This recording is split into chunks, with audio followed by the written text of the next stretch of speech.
Fox Sports. We are Baltimore. We are Detroit. Tigers baseball on Fox Sports Detroit is presented by Bell Tire.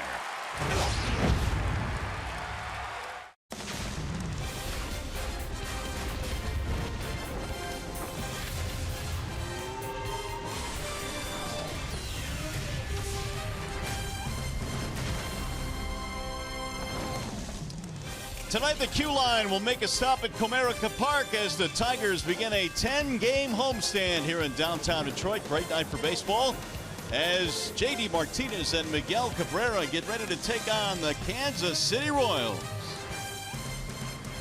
Hi again, everyone, and welcome to Tigers Baseball. Mario and Pemba alongside Rod Allen. Glad to have you with us here for Game 1 in the series. Tigers have a big homestand, Rod, to say the least. They really did not perform well on the road. They got the Royals in town, got to win some games. Well, it's time to turn the page. That much we do know. And Brad Osman said as much before the game today. He said the ball club has dug a huge hole for themselves, but you can't get it all back in one game. You got to go one game at a time. That starts tonight against the hot Kansas City Royals. They're playing some of the best baseball in the American League. Tigers have got to match their intensity. And they just might do that tonight, considering the guy in the mound, Justin Verlander. When you look at his career numbers against these Royals, they're awfully good. Well, let's go back to start 5 days ago against the Mariners. He was simply sensational with 11 punch-outs in 5 2/3 innings. If he comes out and attacks the strike zone the same way he did 5 days ago and the way historically he's attacked the Kansas City Royals, he should win his 23rd contest against them here tonight.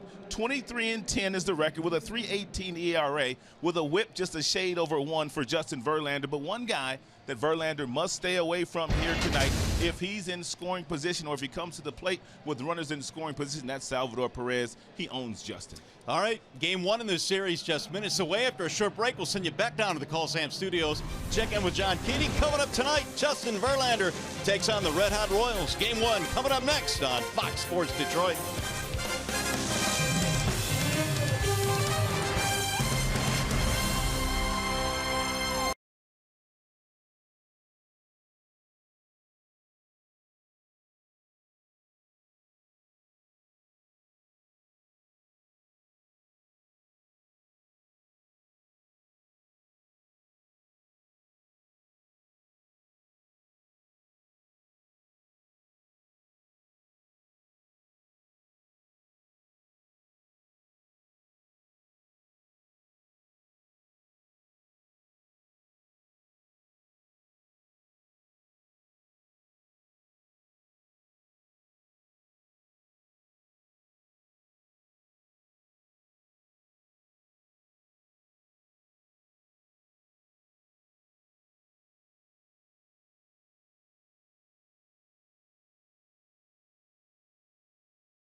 And it's a southpaw that Kansas City throws tonight. Matt Strom will make his 3rd major league start.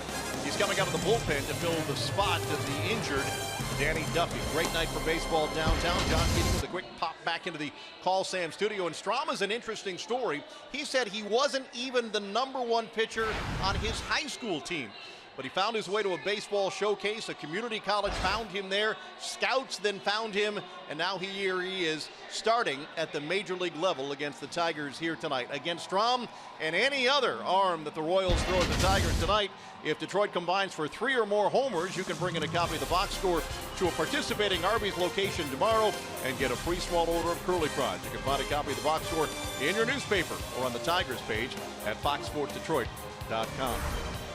Tigers baseball on Fox Sports Detroit is brought to you by Comerica Bank, a part of Detroit and the community since 1849. By Ram, test drive a Ram truck at the Ram Drive and Discover sales event going on now. And by Kroger.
Royals in game 1 in this series.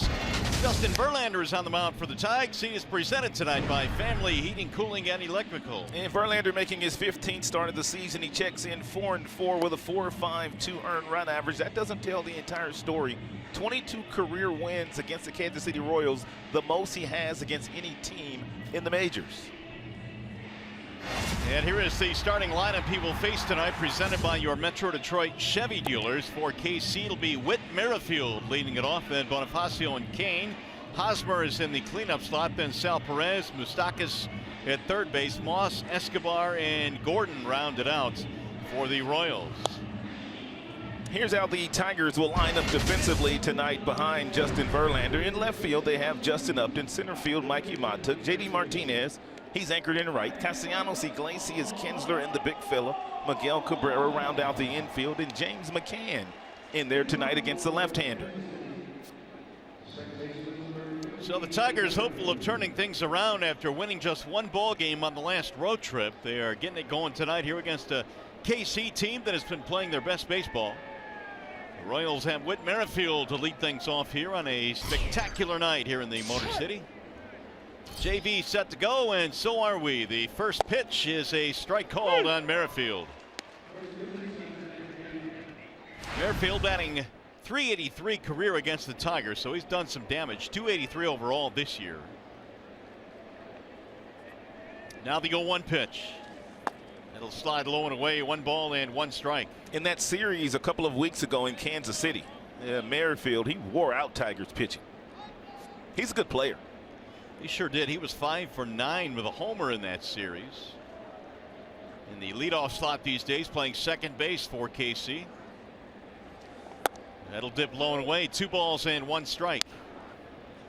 And Verlander has the 4-pitch mix. Those of you that do not know his arsenal, he's got a fastball in the mid-90s. He's got a good curveball. He's got a slider and a changeup. Now the count goes 3-1.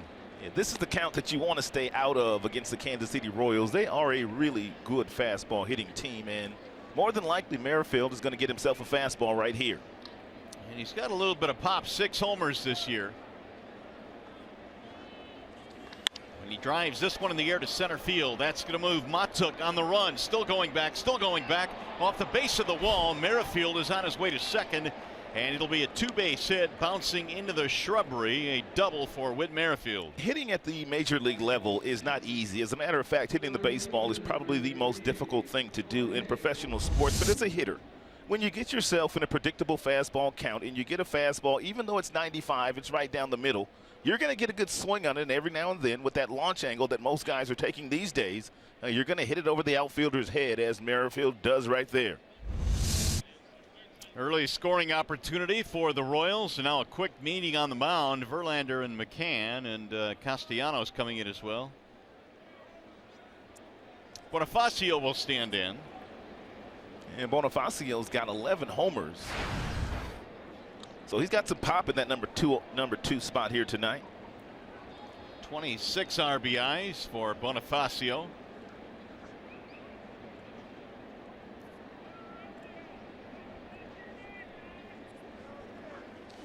And he'll look at a strike. 0-1.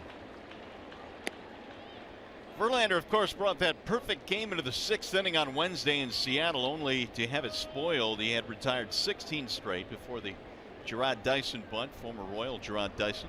He was absolutely dealing, and Verlander had that look in his eye like he was on the verge of throwing another no-hitter. I'll tell you what, it was as good as I've seen JV in several years, and he was awfully good last year.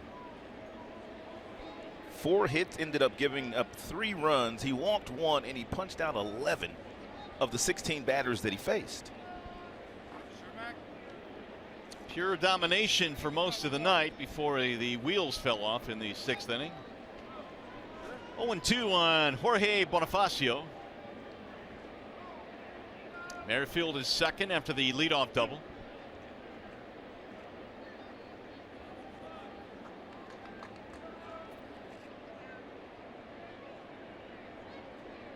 Good long look here by Verlander. Now the 0-2.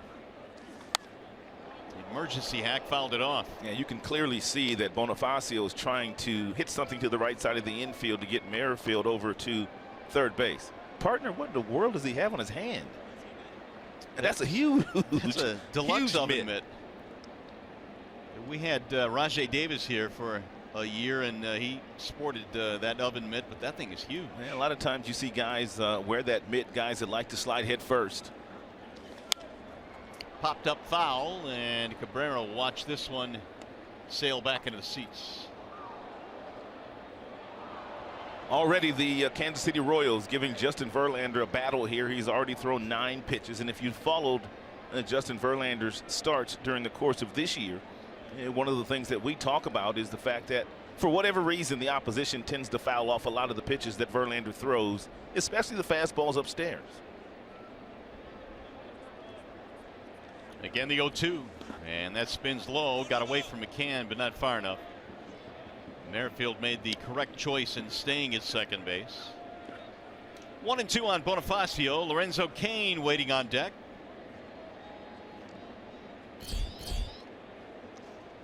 A Royals team that, after getting off to an extremely slow start, playing some of their best baseball now. And there's Salvador Perez, one of the leaders of their team.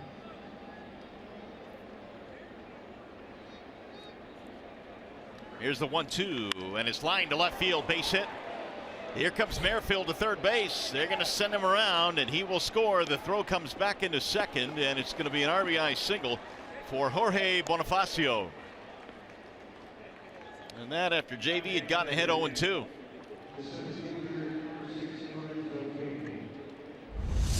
And one of the pitches that Verlander likes to throw to the Kansas City Royals, especially to the left-handers, is the curveball. And there's a curveball at 81, but it stays inside to Bonifacio. And all he does is open up the hips, and he hits the ball in the middle of the plate, and he drives it down the left field line. Merrifield did not get a good break. He almost slipped coming around third base, but still able to score without a play. Two batters in. The Royals have a 1-0 lead. And Lorenzo Cain cuts and misses 0-1. Cain this year batting .280. Although he has really caught fire in the month of June. .333 this month.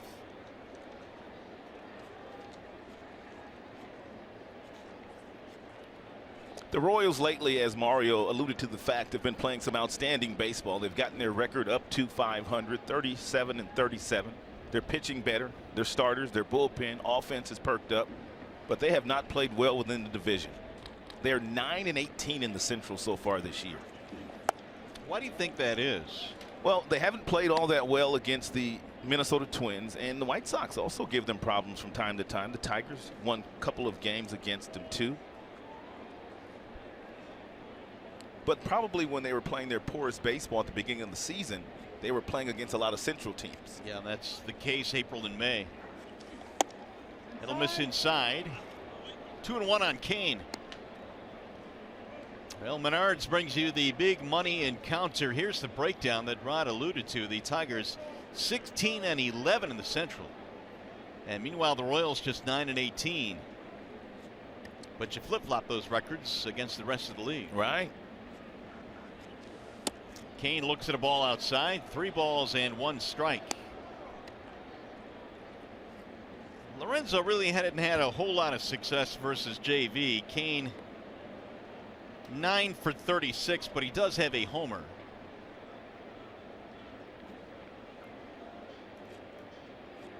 Justin has given up a double and a single. Royals lead 1-0.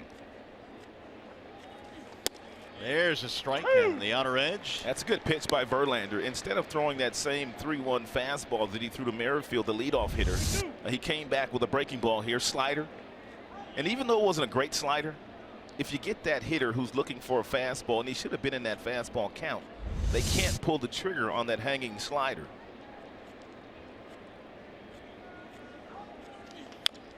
Chopper to third, foul. Count stays full on Lorenzo Cain. Eric Hosmer will be next. And for the most part, the Kansas City Royals have been a very aggressive base running team ever since Ned Yost has taken over as their manager. But on that last 3-2 pitch, Bonifacio was not on the move. I guess Cain is prone to strike out.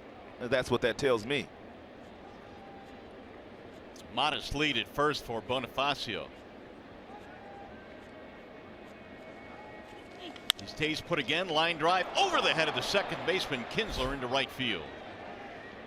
3 consecutive hits for the Royals to start this game. You know, one of the things that we heard about Kansas City coming into the series is the fact that they've been playing some unselfish baseball. You had the leadoff double, and then you had Bonifacio on the first 2 pitches trying to move Merrifield to third. He ended up singling down the left field line, and that's not a bad pitch right there by Lorenzo Cain right over the head of Ian Kinsler. Still nobody out, and now JV will face Eric Hosmer. a strong year for Hosmer, batting .302. Very good in the month of June, over 300 this month. He's a nice two-way player. He's also won a few Gold Gloves. Hosmer also will be a free agent after this season is over. Slice to left field. That's going to get down, a base hit. Bonifacio coming to third. They're going to stop in there. And now the Royals have 4 straight hits. Bases are loaded. They have 4 hits already. Bases are loaded, and they have the guy coming to the plate that has the best numbers against Verlander. That would be Salvador Perez. A .418 career batting average against Justin.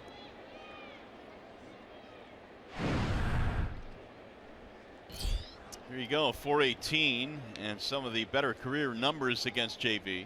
And we thought Billy Butler wore him out. Here is a piece of optimistic news, though. He has bounced in at 10 double plays this year. That's always a positive. And Verlander pitched him very well in their meeting in Kansas City a couple of weeks ago. He handled him with a lot of pitches that were down in the strike zone and a lot of pitches that were off the plate in his first at bat. Second at bat, a lot of fastballs upstairs. Bonifacio at third, Kane at second, Hosmer at first, nobody out.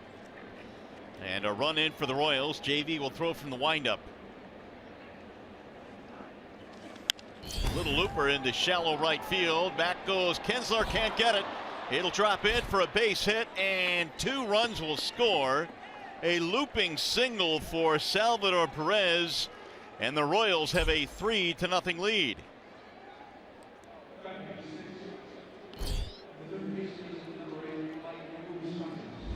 And really the only ball that has been hit hard is the one that Merrifield hit to lead off the game. Look at Lorenzo Cain on second base. I mean, he had an idea that ball was going to drop because he knew where JD was playing, and he was able to score on a play that Ian Kinsler nearly caught. Well, you talk about getting a great break. I didn't think he had a chance to score. It's a huge gamble by Lorenzo Cain, but Cain is an outstanding base runner. 3-0 Royals. Here is Moustakas. Some of the crowd hasn't even settled in yet. No, and we still do not have an out recorded. JV up to 21 pitches now.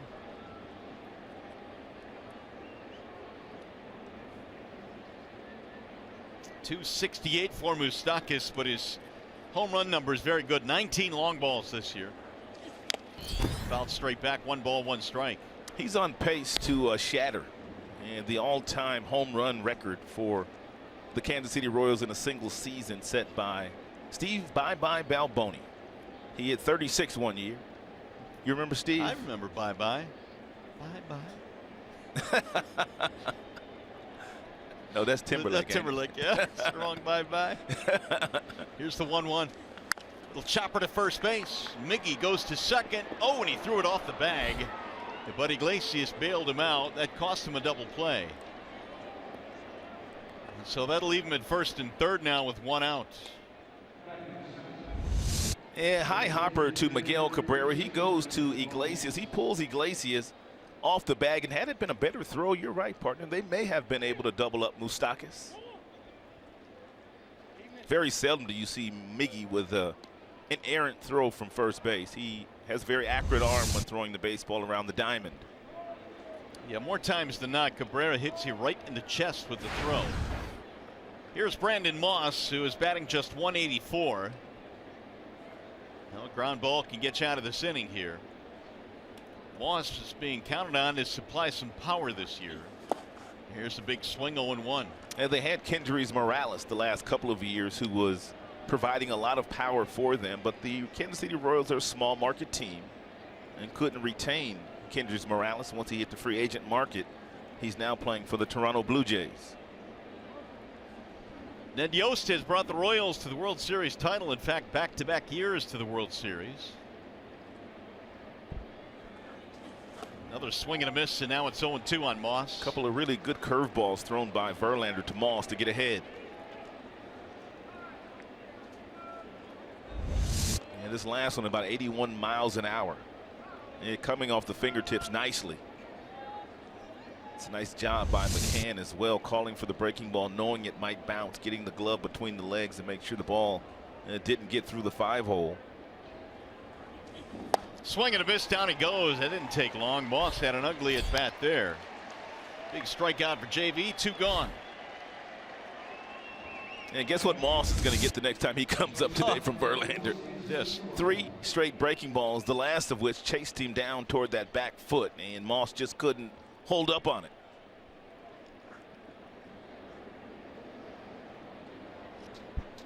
That'll bring up Alcides Escobar. 5 hits already for the Royals. Escobar batting .210, although he's hit much better of late. He is enjoying a 7-game hitting streak. And he'll look at ball 1. Escobar always a very aggressive hitter. He loves to hunt fastballs early in counts. He's also a guy that likes to bunt for a lot of base hits, although probably will not do it in this situation, but he will attempt to bunt before this series is over.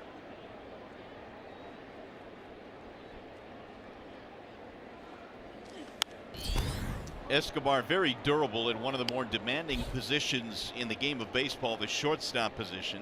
Iron Man. Iron Man, I mean, not quite to the level of Cal Ripken. Not even close, actually. But 246 consecutive starts, that's pretty good. That's the longest active streak, though, isn't it? It is. Right. And again, at a very demanding position. Cal now would scoff at that, but still pretty good. 1-1 right back up the middle. Kinsler's going to get it, though, and tag the bag for the out, and that'll end the inning. However, the Royals scored 3 runs on 5 hits and leave a pair.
For the Royals in the top of the first inning, some work to do now. The Tigers lineup is as follows, presented by the Southeast Michigan Ford dealers.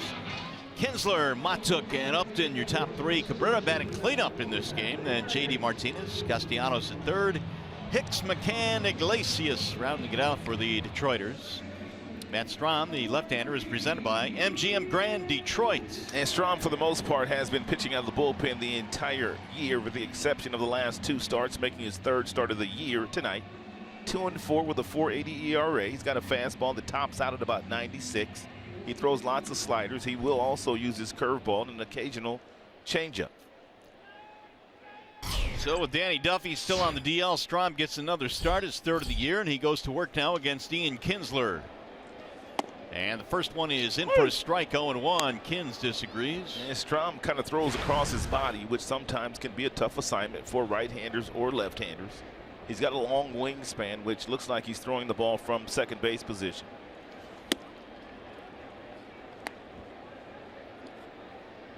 Kinsler had 3 home runs on the road trip. They were hit in Seattle. And he'll back out of there, 2 balls and 1 strike. Remember, just a few years ago, the ball did not fly in Seattle. The ball did not fly in Minnesota. But now those parks are giving up lots of home runs. There is a different kind of baseball floating around the big leagues these days. I mean, that's the only explanation. Right. 2-2 on Kinsler.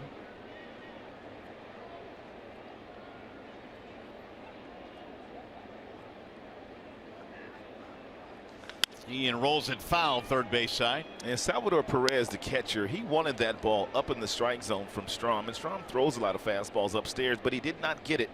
And where Salvador wanted, and Ian Kinsler nearly burned him with a double down the third base line.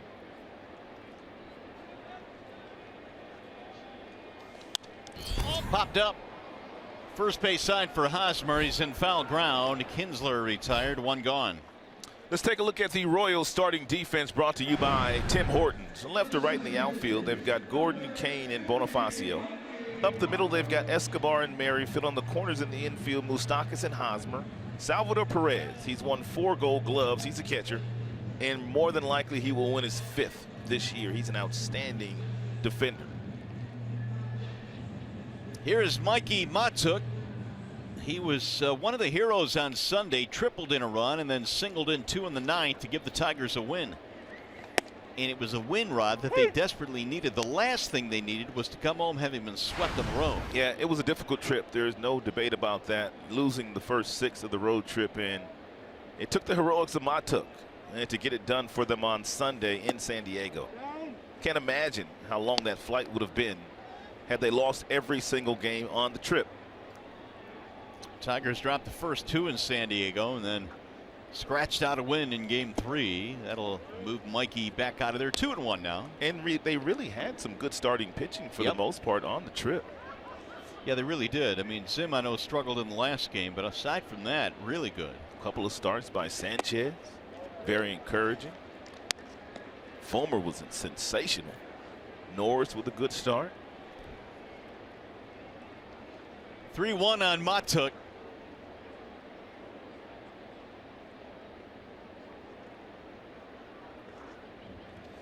Mikey fouled it back, 3-2. Yeah, but as Brad said before the game today, you have to make sure that you handle your business. And the fact that they have not played that well, they dug a huge hole for themselves, and they got to take it one day at a time. Well, they've got a chance now over the next 9 days, 10 days to be exact. They've got the Royals coming in, and the Indians over the weekend, and a Giants team that's struggling. The bouncer up the middle and into center field. Matuk with a 1-out single. Mikey is aboard. Hey, the field conditions are presented by Ace Hardware and the Scott's Company. 71 degrees at game time. A little bit cloudy here at the ballpark, but no rain in the area. Nice day here in the Motor City, turning into a nice night. Here is Justin Upton. There is no hotter hitter right now than Jay up in the Tigers lineup. He has reached base now in 23 consecutive games. And there's a strike call. A lot of shuffling the last couple of games for Brad Ausmus. Jay up batting third again in this game, as he did on Sunday. Miggy down to cleanup here this evening. Upton skies one foul out of play, 0-2. Strom throws lots of fastballs. His fastball will get up to 95. Every now and then he'll touch 96. And most of the heaters to the right-handers are upstairs. He also likes to drop that slider toward the back foot of the right-handed batters in this particular count right here.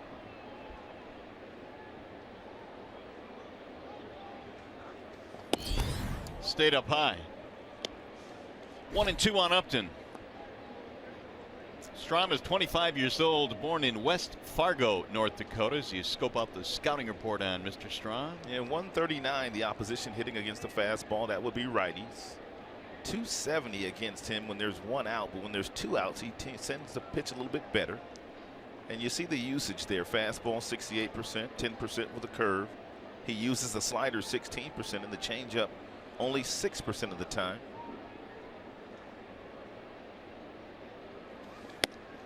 2-2 on Upton. Well, as we mentioned, Strom is a reliever getting starts now, and in his first 2 starts he went a total of 5 innings against the Angels and then lasted only 3 innings in his last start against Boston. Yeah, Boston has a lot of really good right-handed batters.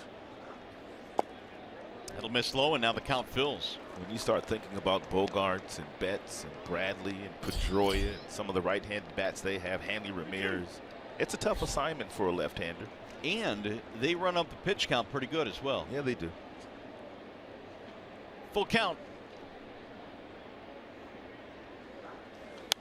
Fouled away by Upton. Justin not only has been getting it done with his bat this year, but as well, Rod, he has quite a few assists, and he's up there in defensive runs saved, and so he is really, maybe it goes hand in hand with the offense, but fielded his position very well. He feels awfully comfortable. That much we do know, and it started back in spring training. Second tour of duty, second year with the Tigers. He just came to spring training with a clear mind after what he did the second half of last year and just kind of picked up where he left off. Making all kinds of plays defensively. He plays a little deeper in the outfield these days. And he got him. Strike three. Upton thought he had a walk. That ball looked up. It did look up, and it's going to be a long night tonight if Dan Bellino continues to give that pitch, and that was just thrown by Strom, a strike call. Two gone.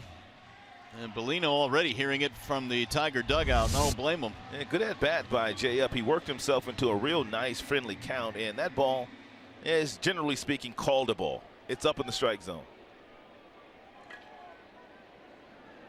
Upton doing all he can to bite his tongue as he walks back to the bench. Here's Cabrera. Ball one to Miggy. As Strom continues to pound these right-handed hitters inside. Not afraid. He will go up in the strike zone with the fastball and also go in with the fastball, but a lot of teams have thrown Miguel Cabrera a lot of fastballs inside this year. 2-0 on Miguel. Miggy on the road trip had only 4 hits. He was 1 for 12 in the San Diego series.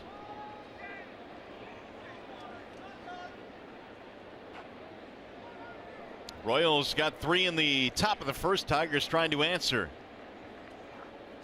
2-0 is sprayed down the right field line. That ball is slicing out of play.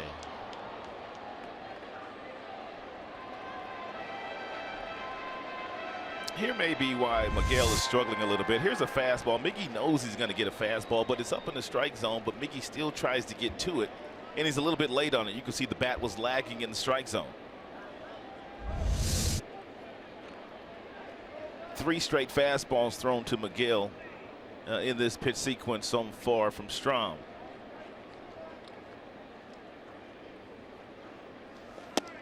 In there, a strike called in the inside corner, and the count levels now at 2s.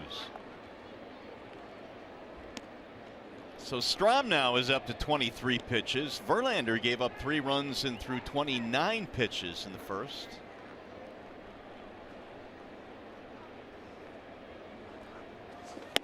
Outside, 3-2.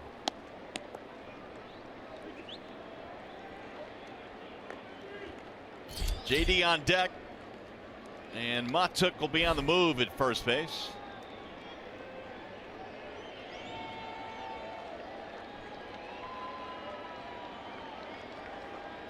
Swing and a miss. He struck him out. Slider from Strom to end the inning.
Tigers games at Comerica Park are on sale with no fees.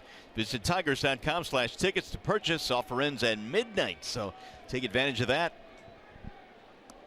In the meantime, we go to the second. It'll be Gordon, Merrifield, and Bonifacio facing JV, who threw 29 first-inning pitches, gave up 3 runs.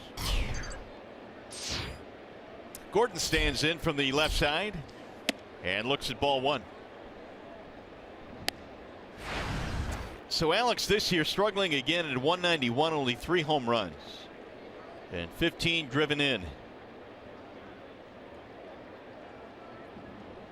Here's the 1-0 pitch. In there, 1-1. Gordon is a guy, Rob, that has averaged 19 home runs a year in his career, and this season here are some of the lowest batting averages in baseball. Yeah, it's tough to figure out because a couple of years ago this guy was one of your better left fielders in the sport.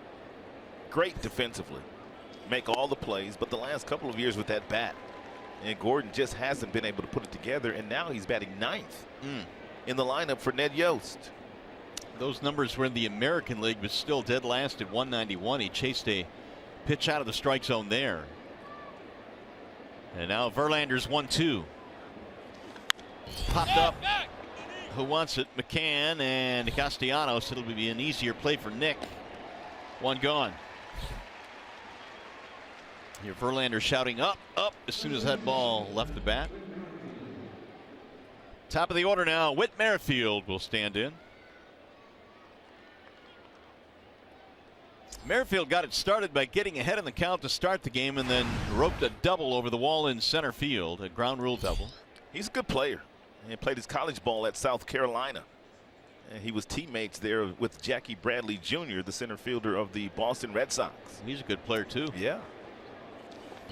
Couldn't hold up there. When Merrifield went there as a freshman, he played center field, but by the time he was a junior, Mario, he was playing right field, second base, third base.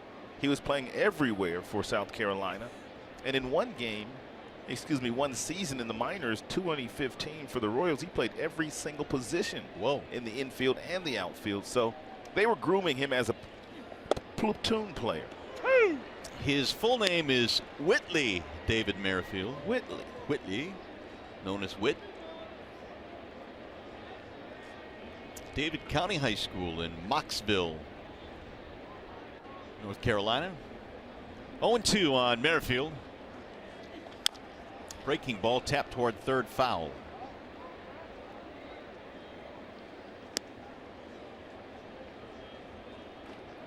Bonifacio on deck. Merrifield scored after doubling in the first inning when Bonifacio singled him home. Some different names in this Royals lineup from the last couple of years, but really make no mistake about it, their core is still together in the middle of their lineup. Kane, Hosmer, Perez, Moustakas. And it's a core that grew up in the minor leagues together. These guys have been playing together for a long time. Again, the 0-2. Swinging a chop foul, just got a piece. And Moustakas and Kane and Hosmer, they were winning championships in the minors. Gibby and I were talking about that in San Diego about the '84 team. A lot of those guys grew up together in the minor leagues, and there's something to be said about a core group of players coming up together and finally getting to the big leagues. He went around, strike 3. Merrifield is out of there.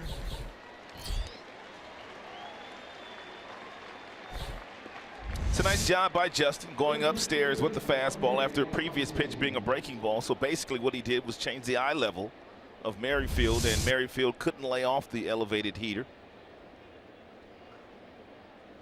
Here's Bonifacio. Fell behind Verlander 0-2 in the first inning, but then singled in a run.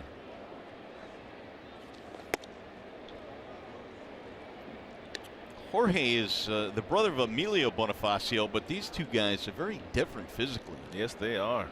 Jorge's a big dude. Like Jorge was eating all the food at the dinner table. He got home early. Aside. Yeah, he got home early.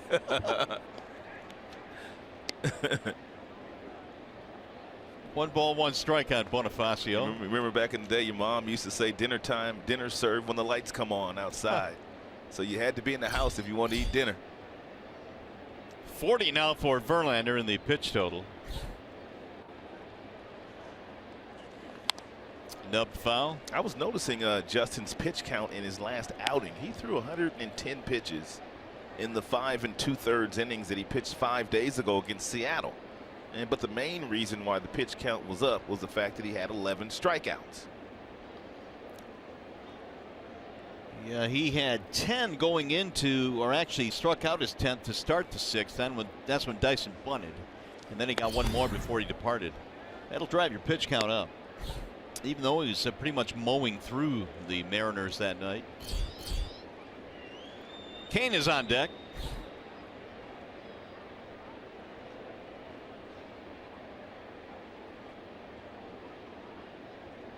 Now the 2-2. Slapped out of play. Well, for the Tigers to get back in this thing and to start reeling off some wins, Rod, they're going to need JV to get to be the JV that he was last year. Yeah, he hasn't won a game since May 20th, and we're nearly into July now, so very important for him to start to rack up some wins. It's not all his fault. I mean, there has been some times where he has gone out there and pitched well, and they didn't back him with the offense that he needed. Yeah, in his defense, he certainly could have won at least 2 or 3 games in that stretch. Tigers find themselves 7 down in the Central, trailing KC, Mini, and Cleveland. Cleveland got a big win in their ball game last night. More on that later. In Minnesota, they start a real difficult series up in Boston. Man, another foul back out of play as Bonifacio continues to battle here. 2-2.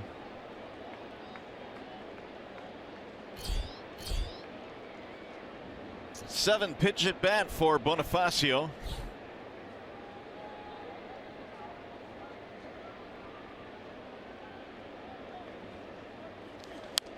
Little pop-up foul out of play. Bonifacio is not only fouling off the fastballs upstairs, but he's also fouling off the breaking balls at the bottom of the strike zone.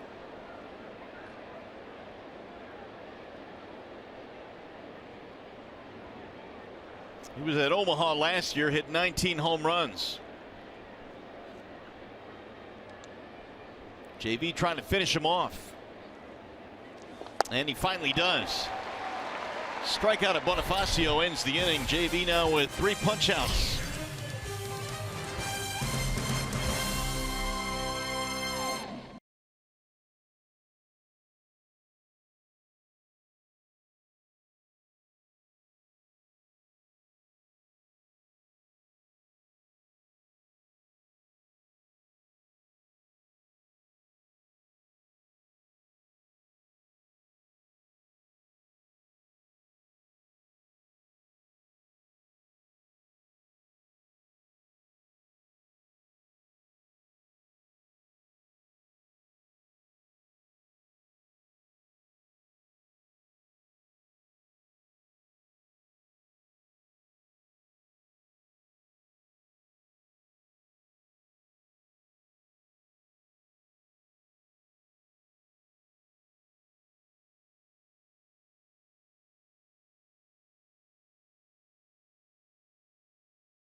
Second here at the ballpark. And don't forget to stay tuned to Tigers Live following the game. We'll select the Fox Sports Detroit Tigers player of the game, presented by McDonald's. Stop by for your breakfast favorites, now being served all day. You know what tonight is, Rod?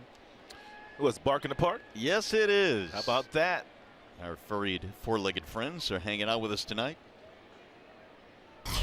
You know, Johnny Kane's with us here tonight. He may be roaming the seats. There's a few more. Right.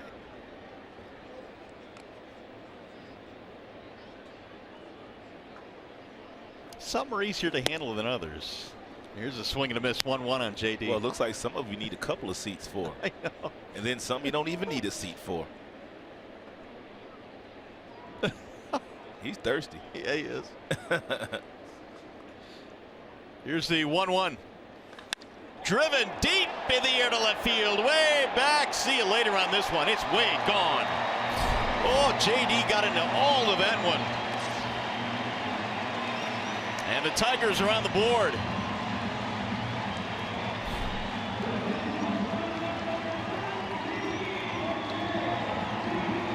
Number 13 for Martinez.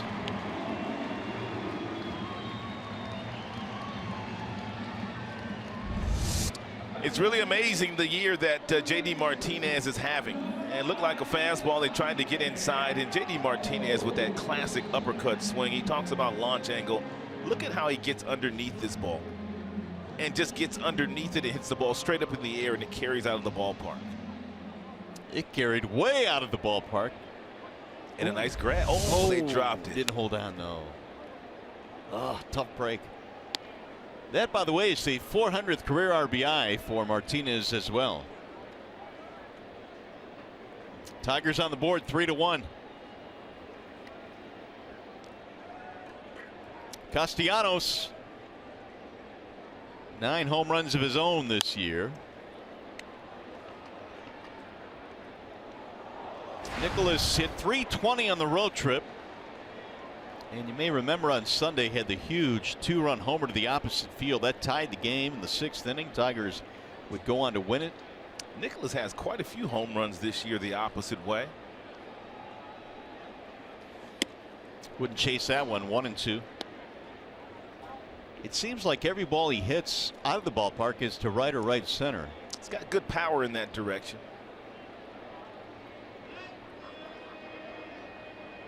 Here is Strom's 1-2. High ball 2.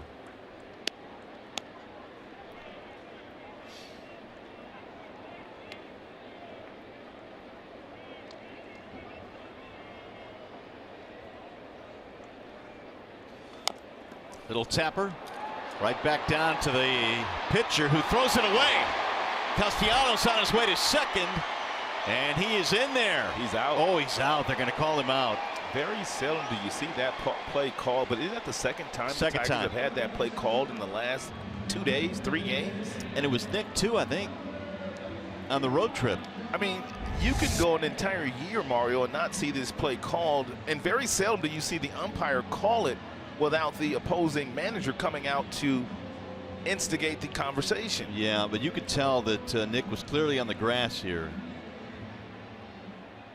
The one in San Diego was not quite as clear, but Nick's going to be out. Interference, and so with no argument, here is Hicks, who looks at ball 1.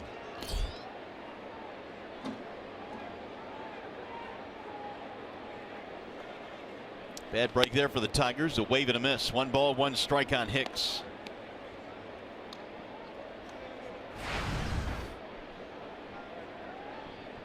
He has given the Tigers some good at-bats this year. .313 average.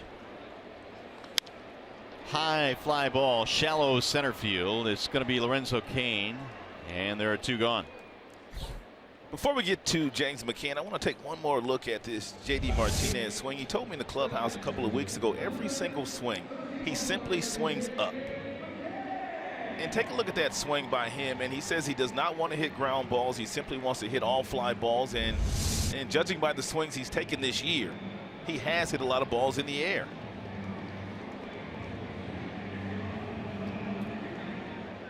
Here is McCann now with 2 outs.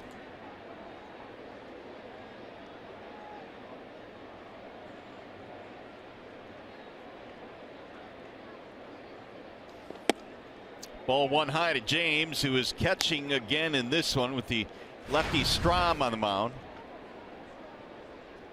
It's been difficult for James to get in games these days, the way that Avila has been playing. and swinging the bat all year long. Would you say that Avila probably is the biggest surprise this year for the Tigers? Absolutely. Absolutely. He's one of the biggest surprises in Major League Baseball right now as we speak. 10 home runs, over 300.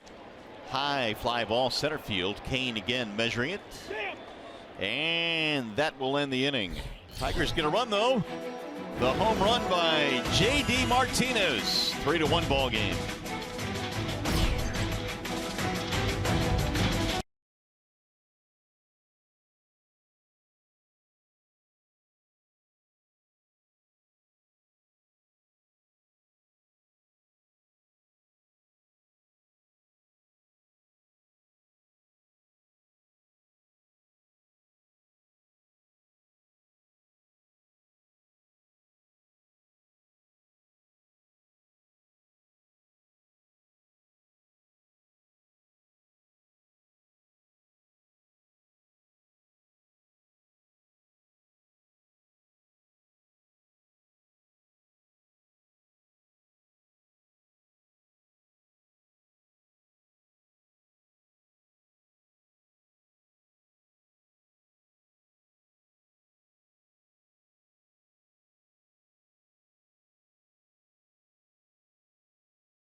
Martinez 3-1 ball game.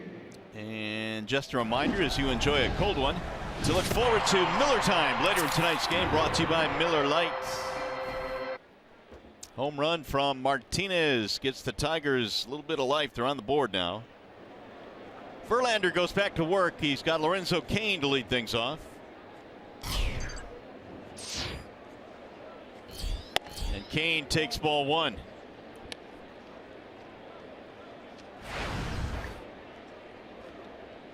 Singled, scored a run in the first inning.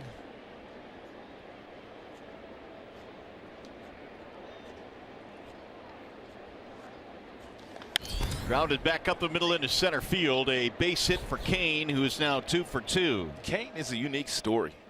He was cut from his high school basketball team. His mom wouldn't let him play football, so he turned to baseball in high school and played well enough to get drafted, and now finds himself playing in the major leagues. It's very difficult to start playing the game of baseball in high school and still make it to the big leagues.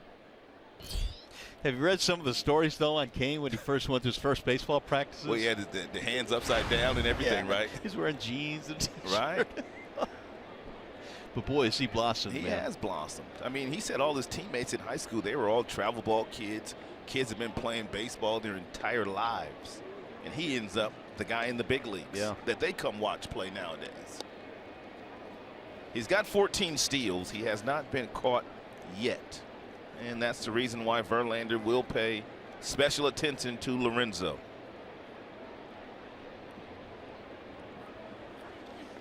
You know, Lorenzo really doesn't strike me, Mario, as a burner, but he's got those long legs, man. And it doesn't take him very long to get from point A to point B. Covers a lot of ground.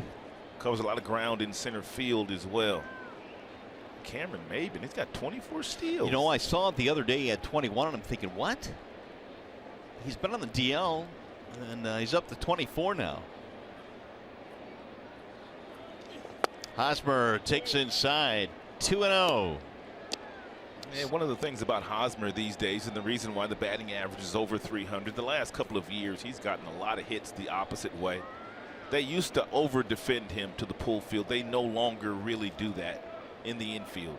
slightly pull, but not nearly the way they were a couple of years ago.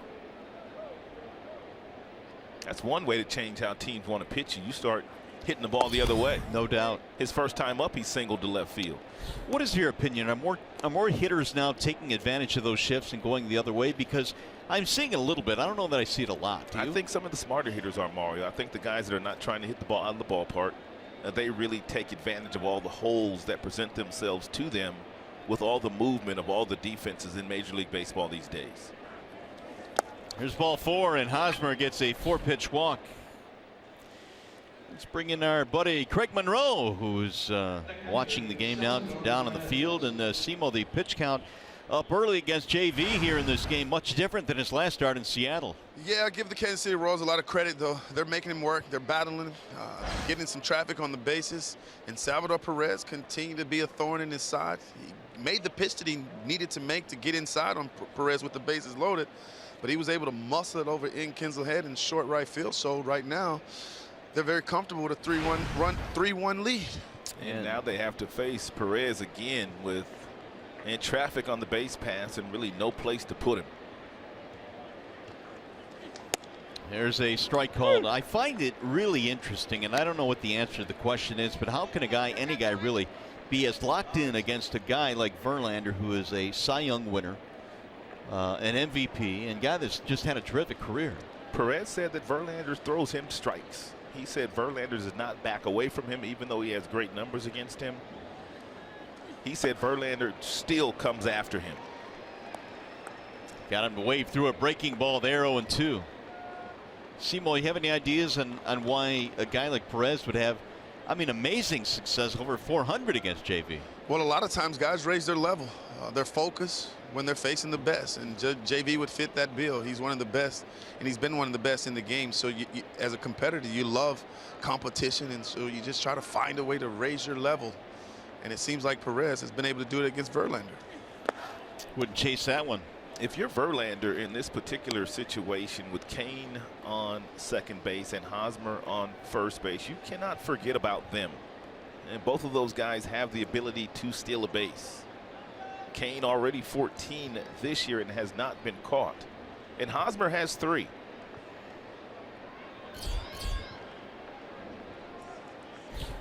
A lot of home runs on deck. Mike Moustakas. Here's the 1-2.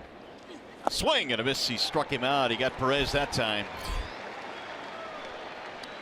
4 strikeouts now for Justin. And pretty much all breaking balls to Salvador Perez. We told you that even though Perez boasts really good numbers against JV, the last couple of times that he's gone up against him, Verlander's been able to handle him with pitches just like this one. Breaking balls slower and then slower, and all of them were away from Perez.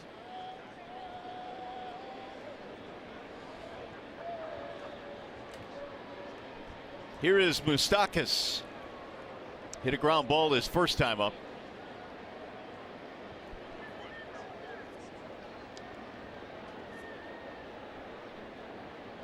Mentioned Justin with 4 strikeouts. He has had at least 1 strikeout in 330 straight starts. Tonight makes 331.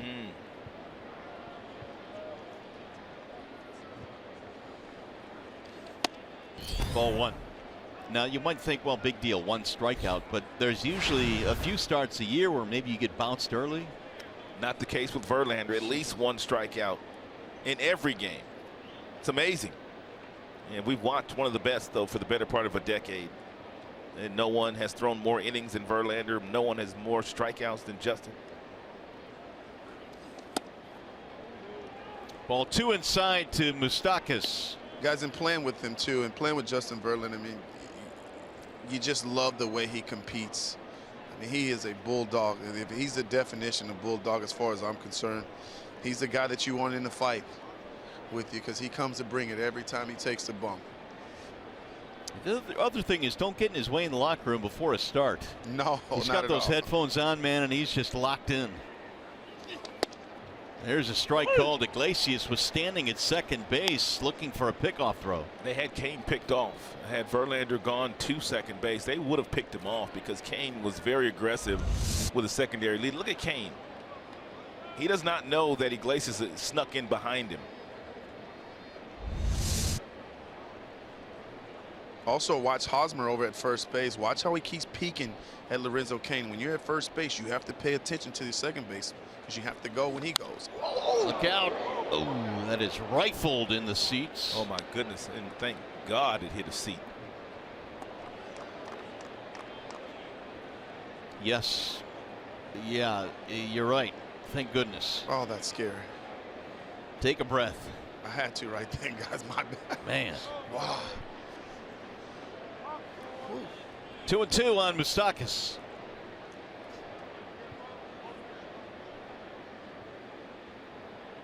It's a huge out here. He's got Moss waiting on deck, who has struggled this year, and he struck him out easily on 3 pitches in his first at bat. Slice toward left, foul. There's a lot of people that say that the Kansas City Royals, because they have 4 free agents, that would be Cain, Hosmer, Moustakas, and Escobar. At the beginning of the season, all those guys were trying to do too much. Obviously, they were auditioning for the other 29 clubs because they're going to hit the free agent market, and they didn't perform very well. And it wasn't until these guys started to play as a team again, the way the Royals have always played, they've turned it around again. In the air towards center field, but Matuk is under it. Cain will tag. He's going to move up to third base. Hosmer retreats. Simo, the question I have for you, it has to be difficult for those 4 guys that are hitting the free agent market at a very young age not to be somewhat unselfish, correct?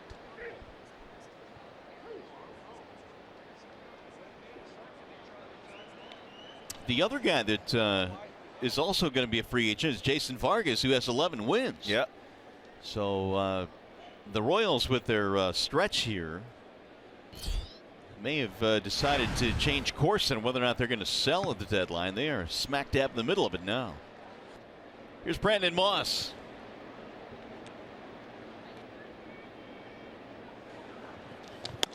In there, strike 1. Fastball to Moss after 3 straight breaking balls, his first at bat. You there now, Simo?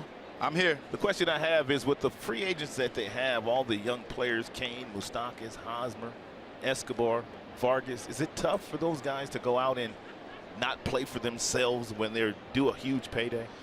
I feel like it can be, and it will be for these guys, because I felt that same pressure in those. Well, we'll talk about it later. Meanwhile, the Royals strand a pair, and we'll go to the bottom of the 3rd.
We go to the bottom of the 3rd. Bark the Park night here tonight. Hey, calling all Chippewas. Fox Sports Detroit University days are back July 14th. Purchase your tickets at tigers.com/CMU. Ticket packages include a limited edition hat. Don't miss Central Michigan University Day with the Tigers. Get your tickets now. Love you, CMU alums. And Friday night, July 14th. Strom goes back to work. Iglesias looks at a strike, showing bunt. 3-1. Kansas City got 3 in the first. Tigers answer on a Martinez home run in the second. Iggy takes ball 1 low, 1-1. If you're going to bunt against the Kansas City Royals, you better place it perfectly because they've got good defenders everywhere in the infield. Hosmer's great at first. Their catcher's really good. Third baseman, not bad. A base hit to center field, and the leadoff man is on. You guys were talking about, Rod, the free agents to be and how they still have to play as a team. Yeah, we were talking about that, and Simo was talking about when he experienced. Well, I experienced it, yeah, in 2006. Obviously, we had an opportunity to go to the World Series, and I was due to be a free agent at the end of the 2007 season. And guys, I have to tell you and be honest with you, I felt the pressure every time up. You wanted to do something special.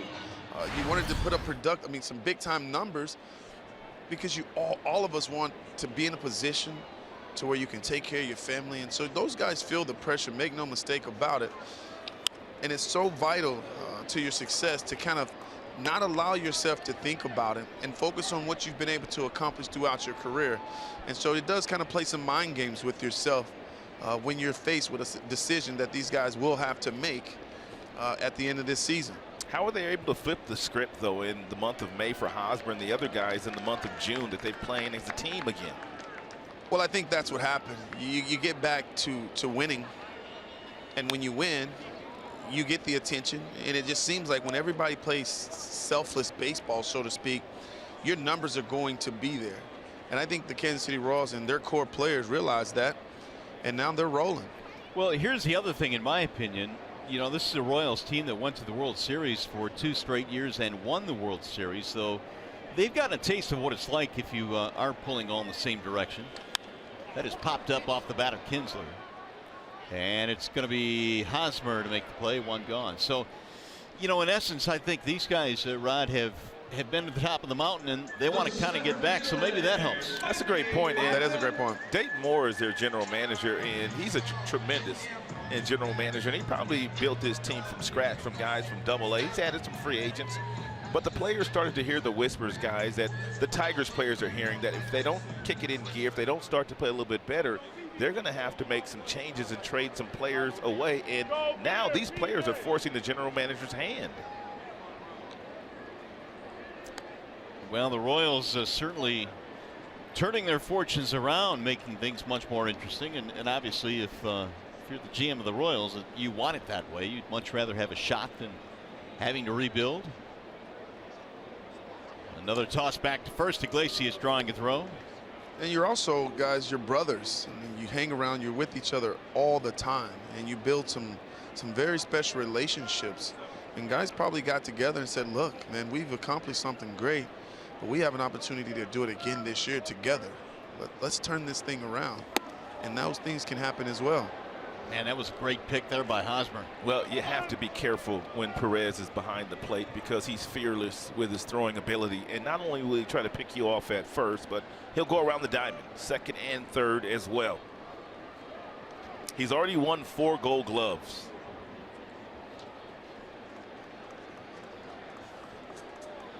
One ball and no strikes.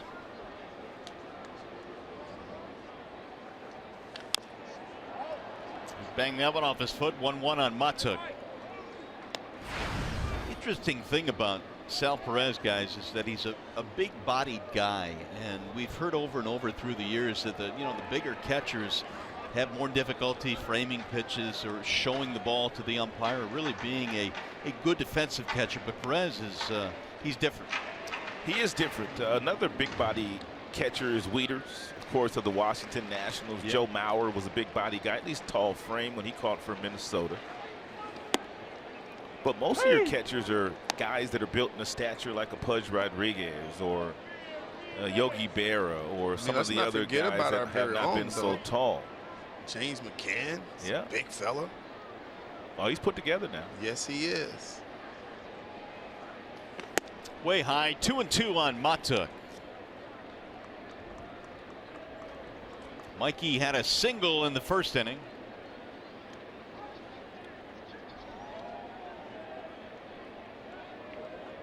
Now Strom with the 2-2. They'll get back out of play. It appears that Mikey, with each opportunity that Brad gives him, he starts to give you really good plate appearances. They go hand in hand. And the more reps you get, the more comfortable you feel. The better at bats you tend to have.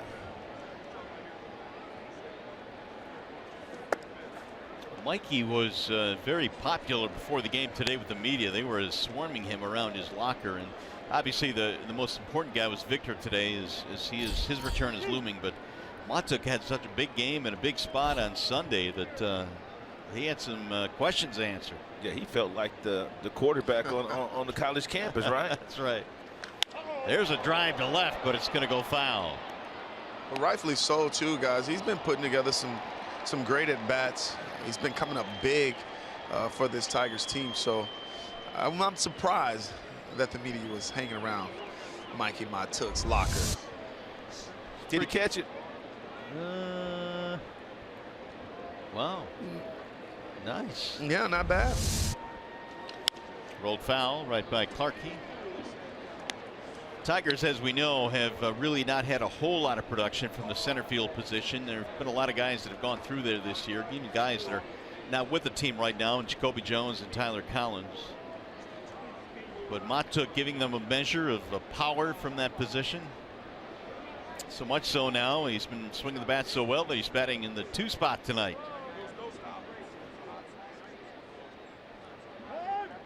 Well, he's been able to slow the game down too, guys. When you're playing every single day, the ball just seems to slow down for you. Breaking balls are not as sharp. The fastball doesn't get on you as quick, so it allows you to put together better at bats. Ground ball, base hit left field. Matuk with a single. That's his second hit of the ball game. And that'll bring up Justin Upton. It brings us to our Chevrolet's most dependable player. And for the Tigers, Justin Upton has been extremely dependable. Well, 23 consecutive games that he has been on base. And the streak which was started on May 31st. Well, I was talking to him today in the dugout before the game, guys, and he just talked about being comfortable. He's so comfortable now in a Tigers uniform. And he's just got a better approach, he said, this year. Well, he certainly has been more consistent from day one, which has helped. Fly ball, right field. Fairly deep but playable, though. Bonifacio will haul it in. Iglesias will tag and move up. And there are 2 gone now. It'll bring up Miguel Cabrera.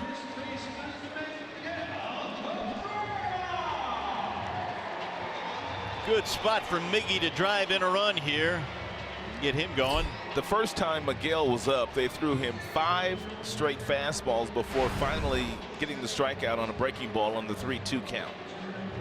We'll see how Strom wants to attack Miguel, his second plate appearance, with a couple of runners aboard. And I also noticed, Rod, that they're pitching him aggressively inside. A lot of teams have. They really have, and they've been jamming Miggy a little bit. And I know at times you can start to cheat on that particular pitch because you're not getting to it. So what are you saying? If you're noticing a pattern where you're getting busted in, what do you do as a hitter? Well, for me, Mario and Rod, I would start my rhythm a little bit early. I thought in his last at bat he got the 2-0. He got the 2-0 count, and he got a fastball and he was late. So I probably would start a little bit early to see if I can't get the bat head out a little bit more in front. Line drive in the air to right field. That ball is hit well. Bonifacio turns around and it's gone. An opposite field home run for Miguel Cabrera. And just like that, the Tigers have the lead.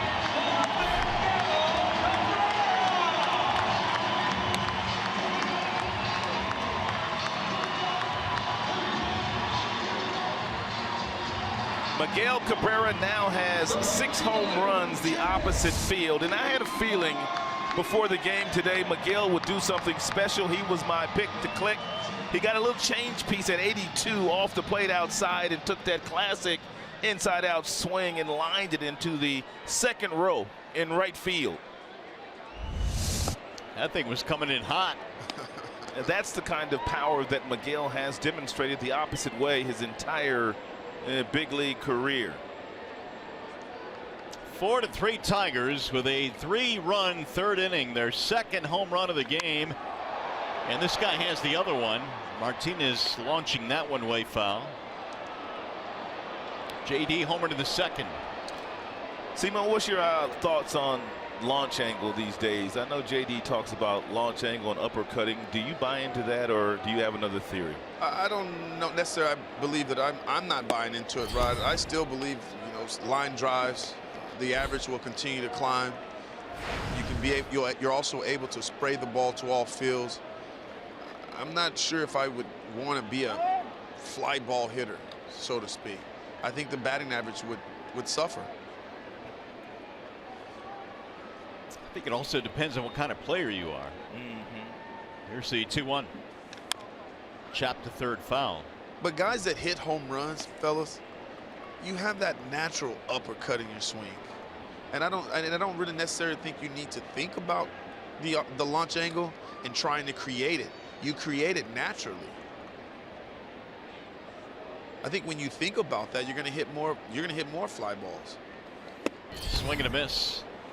JD is out of there. Misses.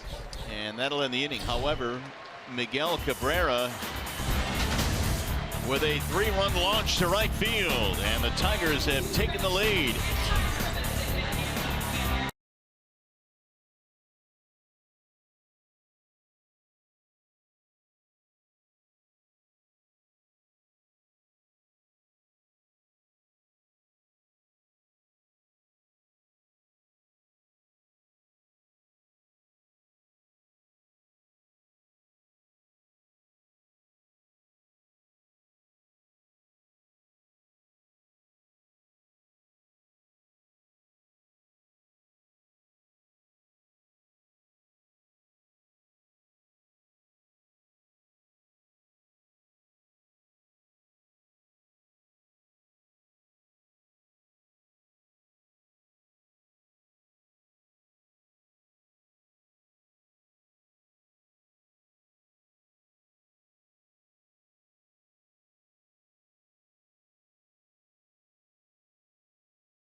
Tickets for all Tigers games at Comerica Park are on sale with no fees. Visit tigers.com/tickets to purchase.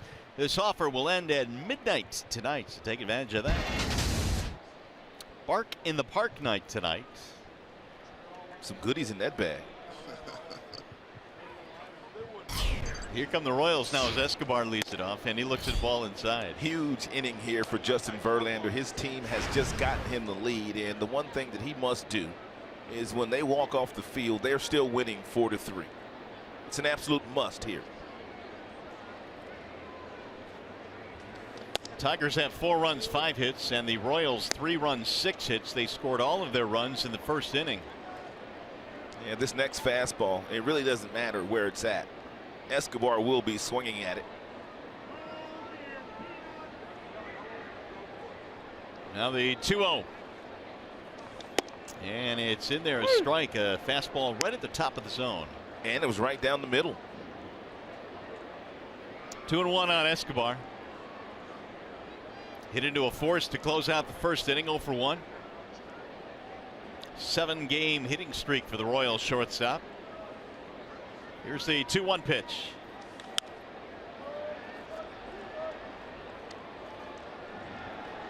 He'll be followed by Gordon, and then the top of the order, Whit Merrifield. Escobar, one of the free agents to be for the Royals. Been awfully durable at that position for them.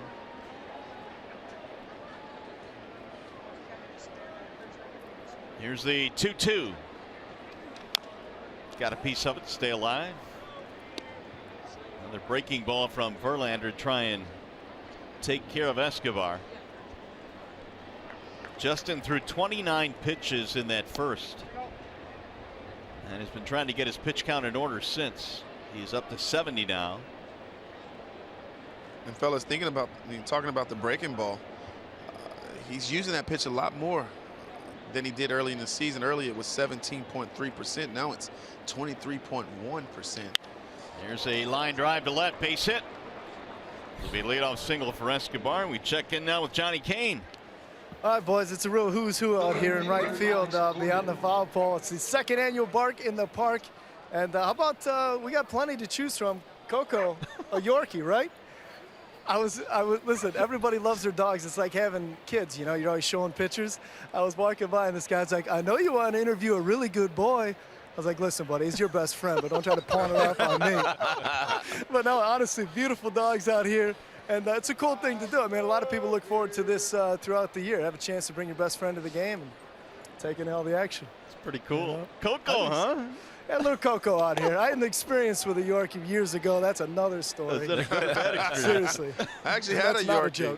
I had a Yorkie, guys. Did you? I did. Well, Simo had a little Yorkie. I sure did. There's Coco. There's Coco out there. No, but there's so many beautiful dogs out here. My sister actually works for a nonprofit where they foster dogs. So it's nice. Everybody in my family, I mean, we're a dog family. There's no question about that. But everybody likes to have dogs. I mean, you bring 6 full-size ones over for a visit. It's like, okay, well. 1 ball and 1 strike on Gordon. What about you, Keats? Keats, you a dog person or what? We are dog people. We've had a string of beagles. The one we currently have isn't the smartest one that we've had. Takes after his father. She is known to me as Box of Hammers. Oh, man. That's good stuff there, Keats. Oh, man. Well, we'll get to know our pooches here in a minute. Box of hammers. Very nice. 1-2 on Gordon. Leadoff single here by Escobar. Popped up. This one headed back in the seats, out of play. 1-2. Gordon is 0-for-1 with a pop-up in his first at-bat. Tigers have fought back here against Strom to take the lead for JV. 4-3 Detroit as we play in the 4th. You know, see, you were talking about the Verlander curveball and the fact that he has used that pitch a whole lot more this season. I was talking to Rich Doobie, the pitching coach, before the game, and he said Verlander really has not had a feel for his changeup all year long. Ground ball knocked down by Miggy. Going to have to hurry. Flips to Verlander for the out. That's a nice job by Miguel. Looks like he hurt his left wrist, though, rolling over on that wrist, making that dive. It's a nice play here by Miguel. This ball hit very hard by Gordon. He gets there, and look at the glove roll over, and then by the time Miguel's able to get there, he bare hands it, picks it up, and he gives it to Verlander to get the out. Nice recovery there, too. Yeah, that glove rolled over, and, you know, Miguel's a big boy, about 6'5", 250. A nimble 6'5", though. That's why we call him the big fella. So hopefully Cabrera is okay. Appears to be all right. That'll bring up Whit Merrifield now with the tying run at second base and 1 out. Merrifield a double in the ball game and a strikeout.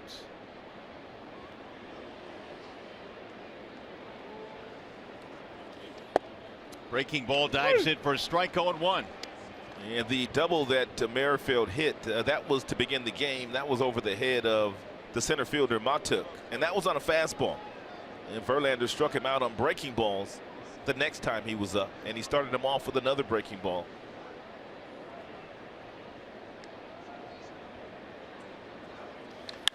Slice to right field, sinking, and JD hauls it in. He had him played perfectly.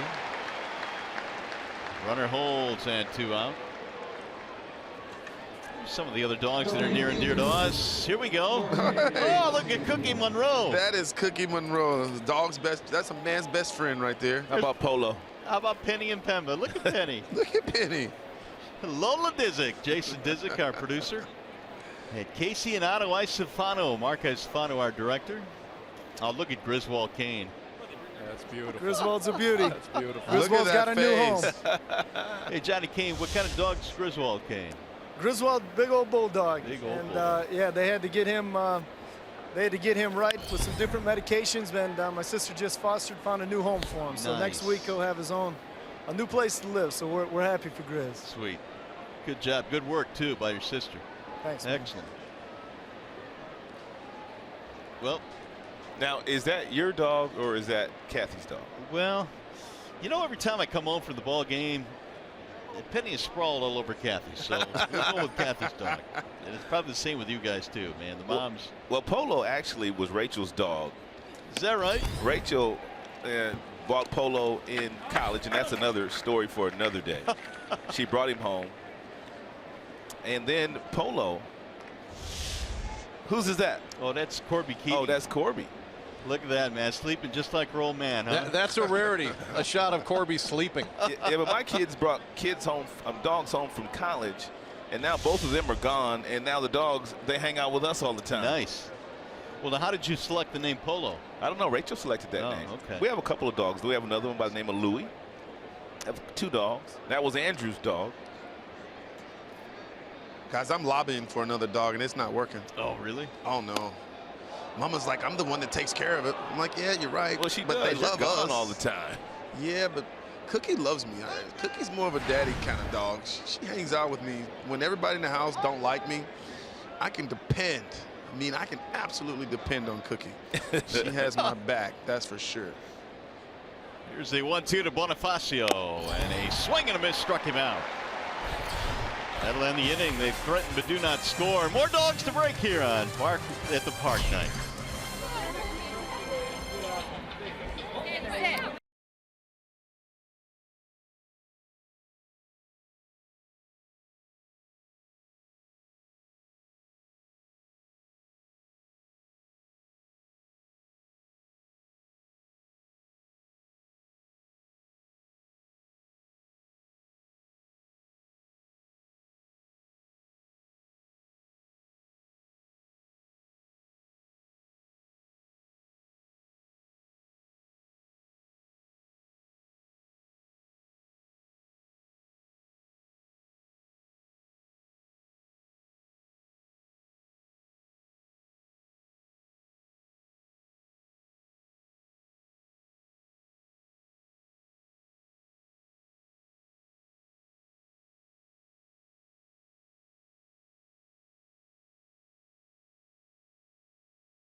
The can't miss event of the summer hits South Beach when baseball's biggest stars take the field for the MLB All-Star Game July 11th, and it's only on Fox. All right, Tigers trying to add to their lead now. They're up by 1. It'll be Nicholas Castellanos to lead it off, then John Hicks and James McCann facing the lefty Strahm. Strike 1 on Castellanos. Come on, pick the stick. I hear you down there, Big. Simo's got Nicholas. I'm begging too. Begging never works. It might in this case. All right, He's we'll been see. swinging well. The 0-1. That slide inside, 1 ball, 1 strike. That's got to be a tough pitch to handle for a right-handed batter when a guy has that large frame, that wingspan, and he throws across his body inside. That fastball looks like it's going to hit you as a hitter. It looks like it's coming right at you.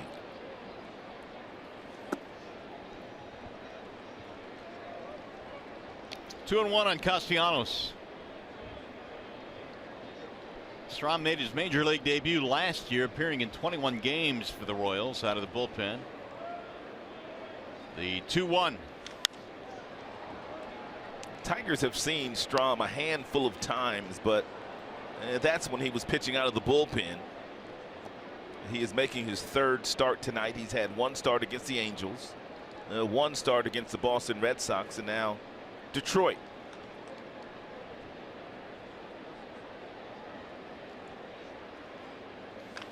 Bouncing ball left side, base hit.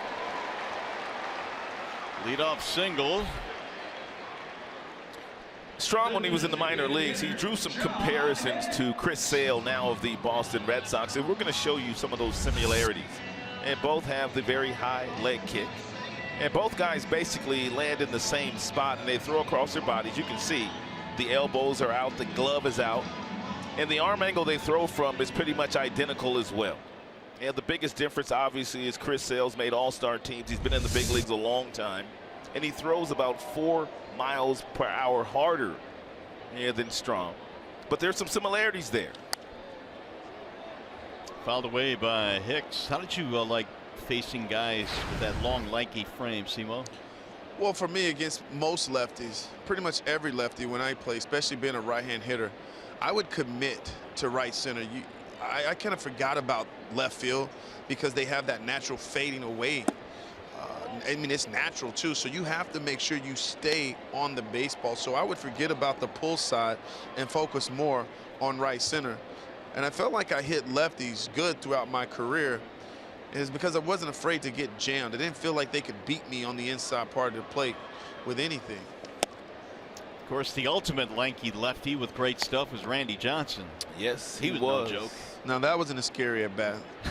No, he's intimidating on the mound. The way he looked at me, I'm thinking he's going to throw it 99 right in my head. Here's a 1-2. And Randy looked crazy enough out there just for you to believe he was crazy. Right, and that's what I felt like in the box, right? That is exactly what I felt like. I'm like, he looks like he wants to do something to me right now. And he would give you that stare and intimidate you. Oh. Swing and a miss, and Hicks is out of there. Well, I would imagine that's half the battle on the baseball field, isn't it? Psychologically, if you go up there and you're facing a guy that you think, well, if this gets loose, he could hit me in the head. Yeah, you don't dig in on those guys. Not at all.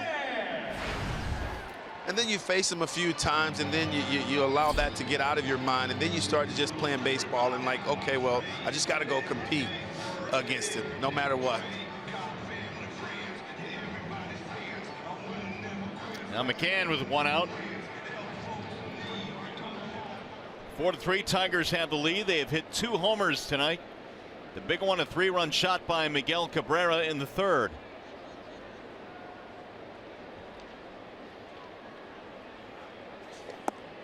Ball 1. McCann fly to center field in the 2nd.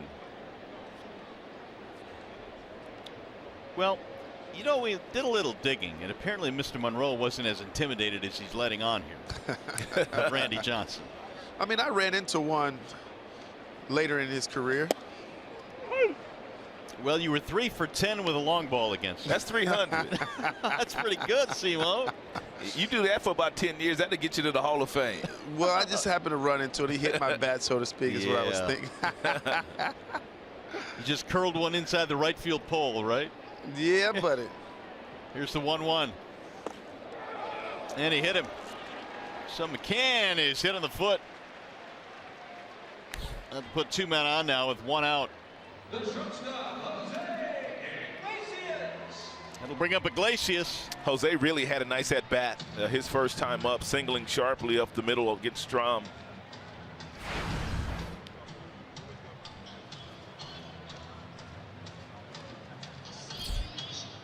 Iggy also scored a run, came around the homer by Cabrera.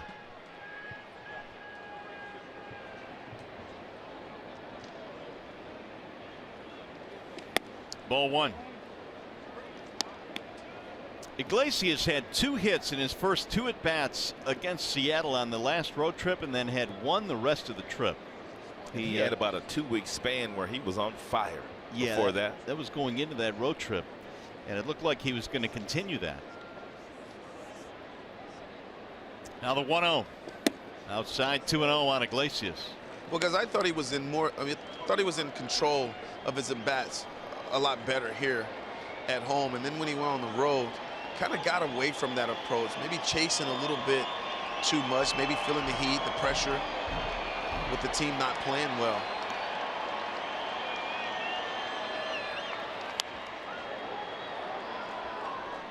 Two and 2 on Iggy. Well, one thing we can say is from day 1 of this season, he has been as consistent as anybody defensively at that position.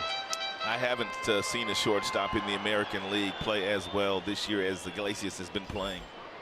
I mean, he continues this. He's got to win a Gold Glove this year. You would think. The 2-1. Lifted toward right field, foul ground, long run here, and Bonifacio and Hosmer neither can get it. Bonifacio almost ran into the ball boy down the right field line. I'm surprised Hosmer got that close to the baseball himself.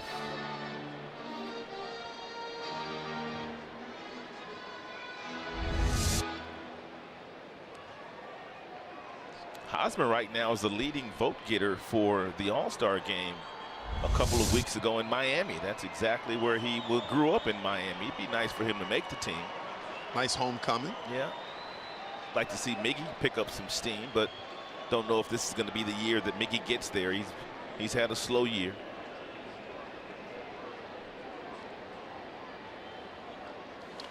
Slice to the second baseman, diving play. Merrifield goes to second and gets the force there. That Merrifield boy is out cold.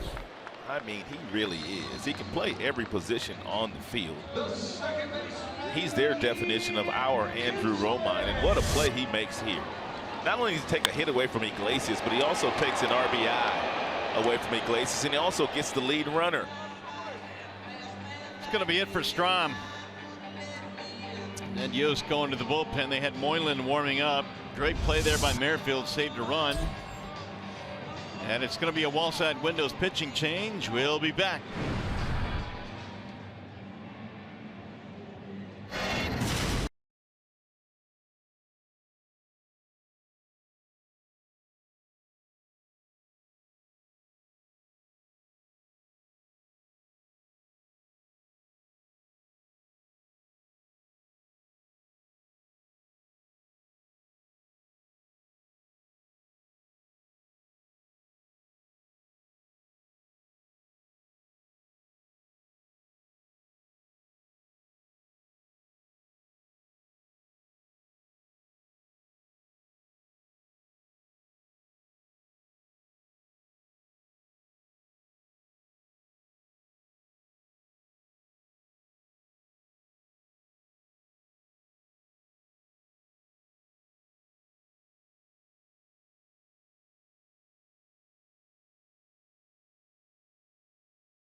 Great play, but here's our showstopper. Another infielder made a couple of great plays last night. Javier Baez, unbelievable last night with these 2 plays that he made. Check this next one out, though. That's pretty special right there. That's a long way he ran to get that ball.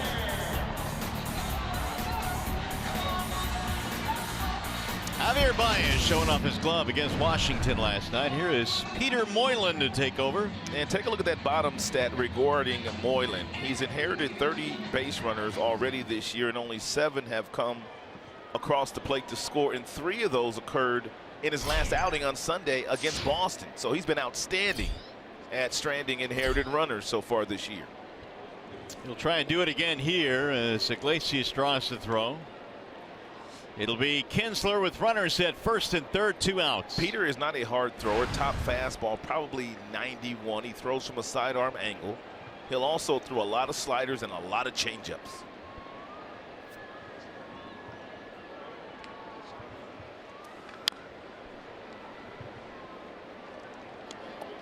Oh and 1.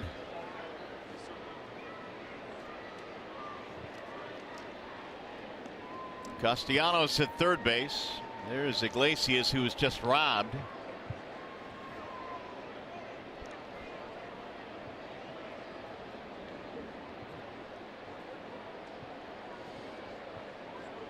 Now the 0-1.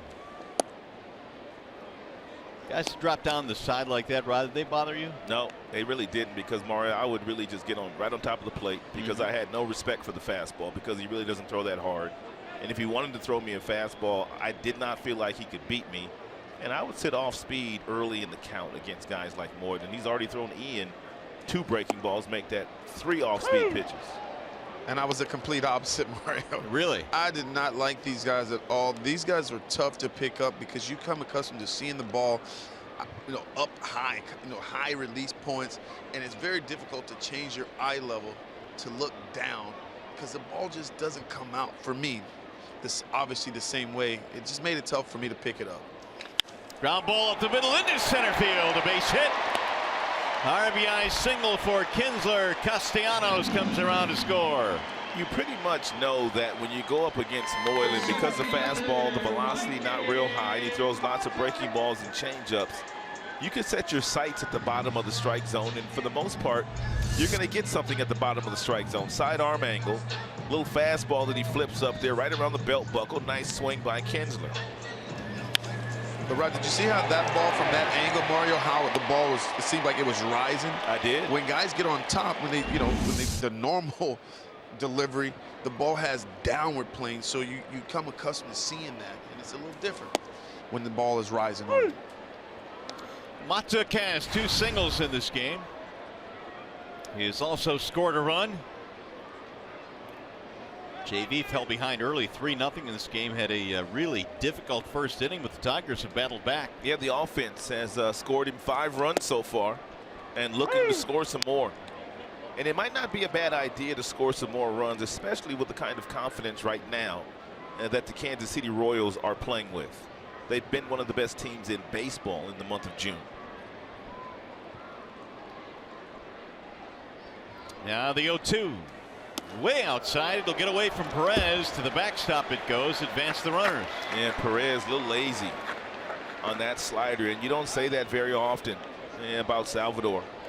It's a breaking ball. He knows it's coming, and this ball goes right off the tip of the glove. Wild pitch. Now Matuk a base hit away from plating 2 more.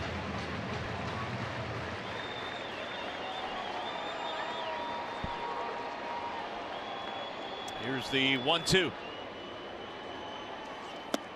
Low, ball 2. That one just missed.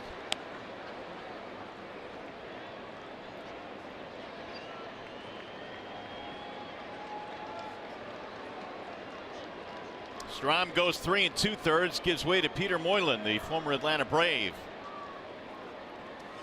Mikey pops one up right side of the infield.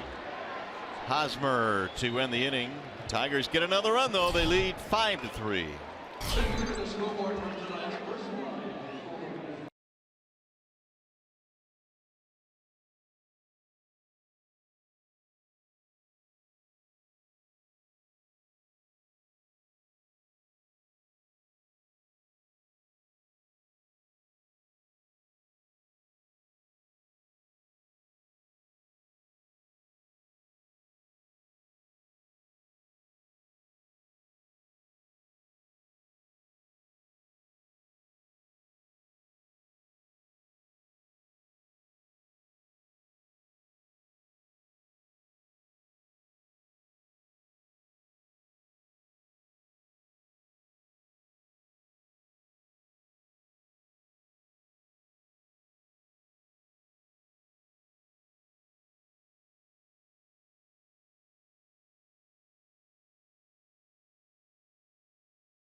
call of the game. Tigers took the lead in the bottom half of the third inning, so it was very important for Verlander to make sure they were still leading when that half inning was over, and Verlander did a wonderful job after giving up a leadoff single to Escobar. He went on to retire the next 3 with a little help from his defense.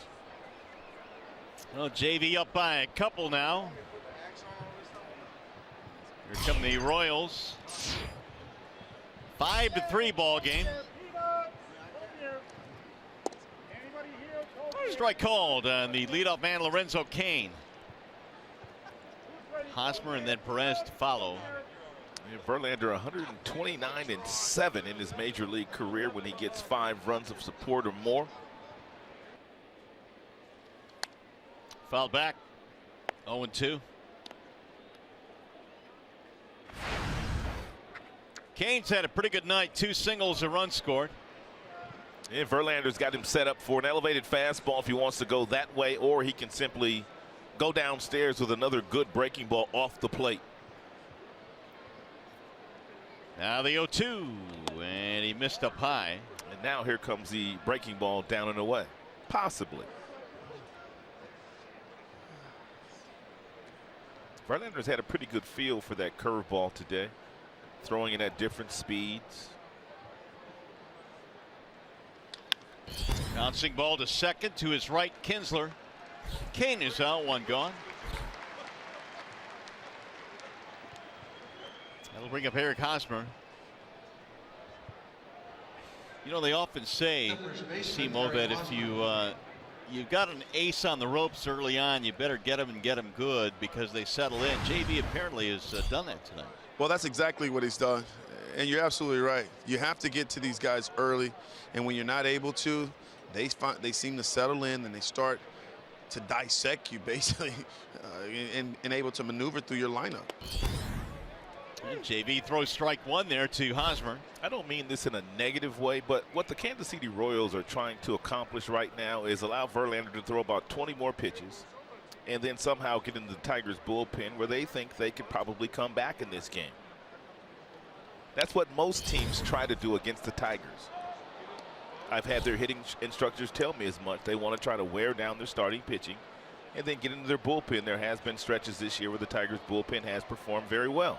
Well, that's not being disrespectful, Rod. That's exactly what I've heard as well. They want to get Verlander's pitch count up. They want to get, for the most part, all of the starters' pitch count up because they do. They believe that the weak part of this team is the bullpen, and they feel like they can get to them. I mean, the last couple of innings, I've watched several Kansas City Royals hitters take fastballs in 1-0 and 2-0 counts right down the middle, simply to allow Justin to throw more pitches. 0-2 on Hosmer. Tigers bullpen has struggled in the month of June. They kind of righted the ship in May, and then of course the Tigers went on that 8-game losing streak, and a lot of that was due to the bullpen's inability to either hold it at bay or close down games. High fly ball, shallow left. Here comes Upton, and there are 2 gone. It's going to bring up Perez. The catcher, Salvador Perez. Well, the Tigers have done good work. We mentioned her earlier against the Central Division, 16-11 against the Central. Right. But they've lost 5 of 6 to the Royals here at home. They need to reverse that trend, and so far so good tonight. Perez with a 2-run single as part of that 3-run first.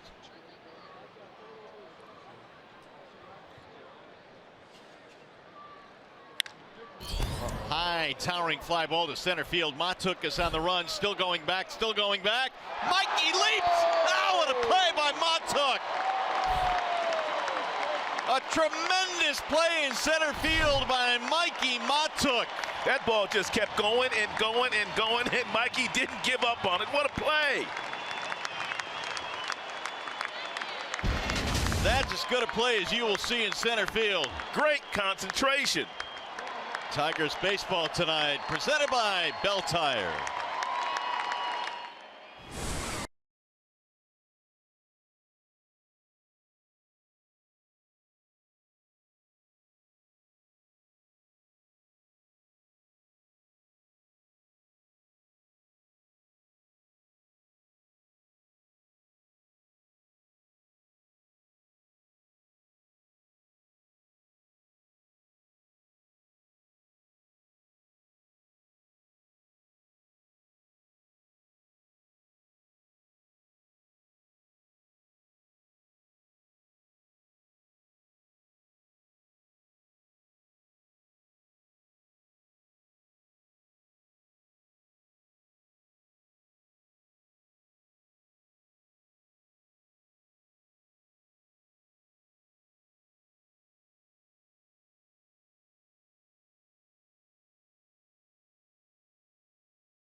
took in center field off the bat of Salvador Perez.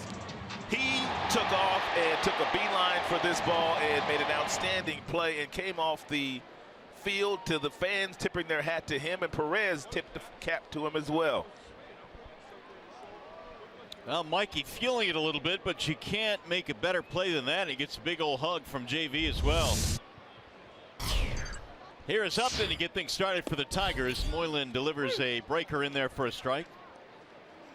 So Matuk tonight has chipped in with 2 singles and a sparkling defensive play. Because those are kind of plays that fire up the troops right there. He got the dugout fired up all right. Yes, he did. 1 ball and 1 strike to Upton. Home run in any other park in the majors, but we've said that quite often the last number of years here at Comerica Park. No regard for his body. Go get it. I love it. Great play. Upton cues one off the end of the bat to the first baseman. Hosmer leads Moylan for the out.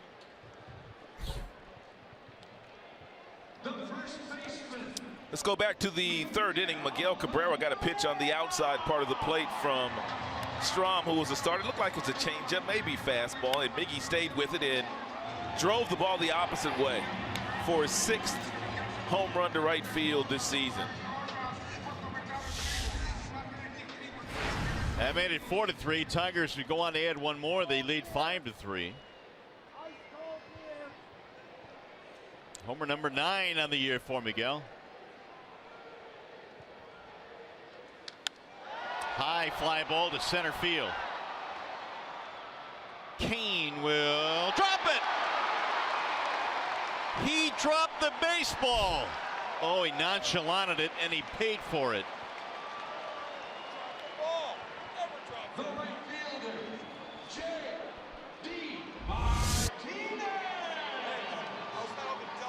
Wow.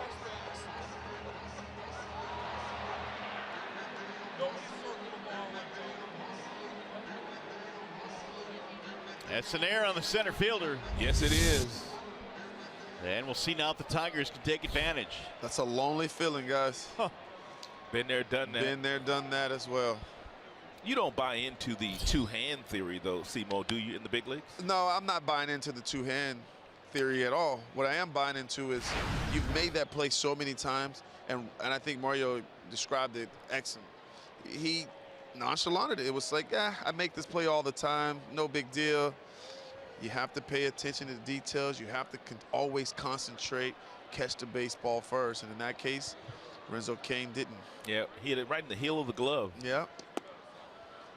Especially when you got a guy like Cabrera and the pitcher works to get him out and you got a lazy fly ball. And now you got Martinez up there with 1 on, 1 out. But Kane is the kind of guy, Simo, and I'm sure you were the same kind of guy. If you did make a mistake like that, you're begging for the next pitch or next ball to be hit at you. Oh, absolutely. So you could make a play. Or go into the batter's box and try to drive in a big run and make up for it, because you got to try to make up for it as well. That happened to me, guys, in Seattle. Mike Maroth was pitching. It was bases loaded. Oh, boy. And I nonchalantly thought, oh, this is a can of corn, and I dropped it. Oh, the worst feeling ever. It wasn't a year when he lost all those games, was it, I think it was, Oh, Rod. my goodness. You contributed to that. I did, and I felt awful. I felt awful. What'd you tell Maroth?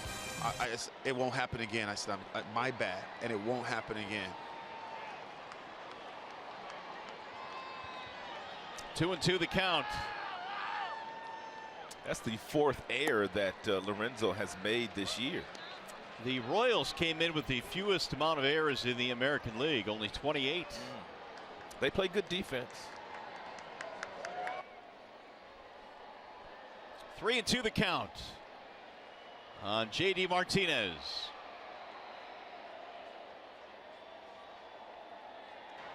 Did he go? Did not. That'll put 2 men on. With only 1 out. The third baseman, Nicholas Castellanos. It'll bring up Castellanos. Sal Perez out to the mound now to have a talk with Moylan.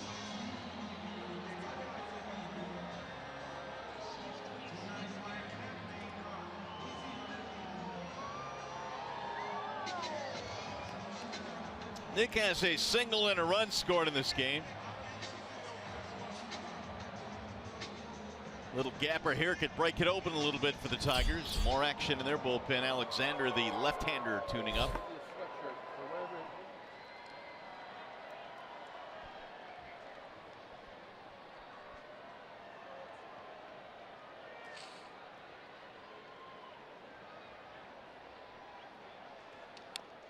Fouled off 0-1.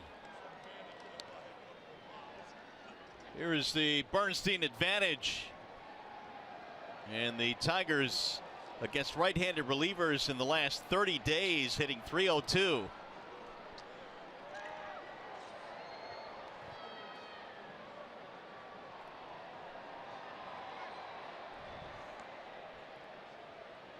Now the 0-1 pitch. There's a strike. Castellanos didn't like that call. And the head shake lets Dan Bellino know it. 0-2. One out here by the center fielder Kane on a routine fly ball and a walk to Martinez.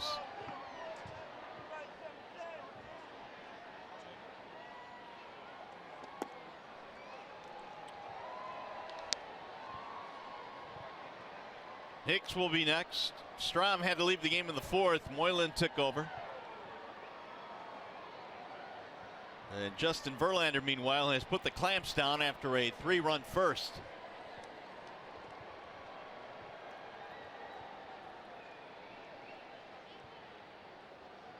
Here's the 1-2. Got him, strike 3 on the outer edge, and again Castellanos didn't like it. All that slow stuff that Peter Moylan features, then all of a sudden he comes back with a 91-mile-per-hour fastball that apparently caught the outside corner. Everything slow, slow, slow, and then he freezes Nicholas with a fastball that looked like Perez pulled back over the outside corner. He sure did. That'll bend inside to Hicks. 1 ball to no strikes. Well, guys, you're okay with him calling strikes, but you don't want him to call it on both. You can't give on both sides of the plate, though. As a hitter, I'm thinking, okay, you can give him inside corner, but don't give him the outside. Do you find most umpires will do that? They do. They really do. Most umpires, guys, they have a zone, and it depends on where they sit behind the plate. Some of them sit right behind the catcher. Some sit on the inside part, and so they really don't see. If they're sitting on the inside, they don't see that outside part of the plate as well as the pitch on the inside. So you kind of hit to where the umpire likes to set up. What I like to. Here's the 1-1. Bouncing ball to third base. Moustakas on the charge. Tags the bag for the force.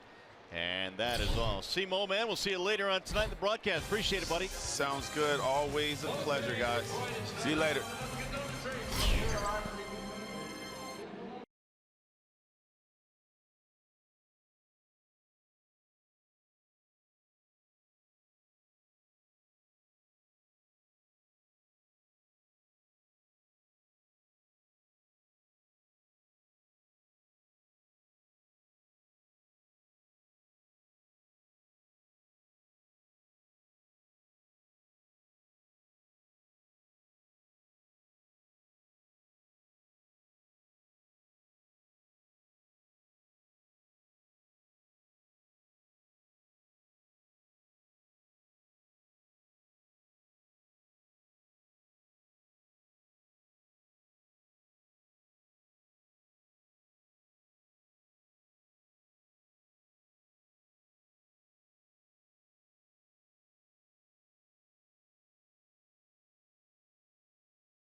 Sports Detroit is brought to you by the Sam Bernstein Law Firm, official legal services sponsor of Fox Sports Detroit. Bell Tire, for tires and auto service. Everybody needs a Bell Tire guy. And by Chevrolet, the most awarded car company 3 years in a row. It is a Trophy Tuesday here at the ballpark. Miguel Cabrera's 2012 American League Triple Crown Trophy. How about that? And of course, Miggy clinched that back in 2012, late in the season in Kansas City. Very classy move as well by the Kansas City Royals fans. And I forget what the number was that day, Mario, but there was a huge walk-up crowd in Kansas City that night because everybody had an idea that Miguel Cabrera could win the Triple Crown, and the fans really treated Miggy nicely when Jim Leyland took him off the field that night. Well, the Triple Crown, very elusive. But Cabrera had it all going that year. Little tapper back in front of the plate to the mound. Verlander will throw him out. I believe Curtis Granderson as well either tied Miggy in home runs that year or was one behind Miguel, and he didn't take his final at bat that night because he knew what Miguel was on the verge of doing. With one gone, here is Brandon Moss. 7 straight retired now by Verlander. What do you think of the hardest things to do in the game? You know, winning a batting title is tough. I mean, winning a Triple Crown, I think, has to be up there. Well, I mean, you're talking about a guy that hits for a high average and power and drives in runs. And if you have a guy that's doing all of that, you know the opposing pitchers are paying extra attention to him on every single night. But yet Miguel Cabrera seems to, and for the most part, other than this season, beat up on American League pitching. You know, it's a good point, and it's one that probably bears repeating. You do get the other guy's best shot every single night. How many times do we watch the opposing pitcher start out the game at 92, 93, Miguel steps in that batter's box 97, 98 every night? Here's the 1-1 to Moss. Grounded right back to Miggy behind the bag. He'll hit Verlander covering for the out. And not only that, Mario, when the pitching coach and that night's pitcher and the catcher huddle on the opposing team and they go over the scouting report, Miguel Cabrera is the guy they spend the most time on. There's no doubt about that. Yeah, he's been the centerpiece. Here is Escobar. Cool shot at Comerica Park. Cloud cover tonight. No rain though. Miggy tonight has provided a 3-run homer. And Brad might be able to sneak one more out of Verlander if he could get this final out of this inning before he gets to 100 pitches. Ball 1.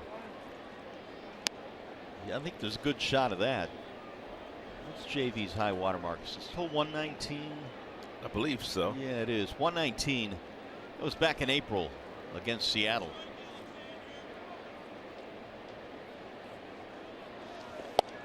In there, a strike call. And still throwing 95 miles an hour.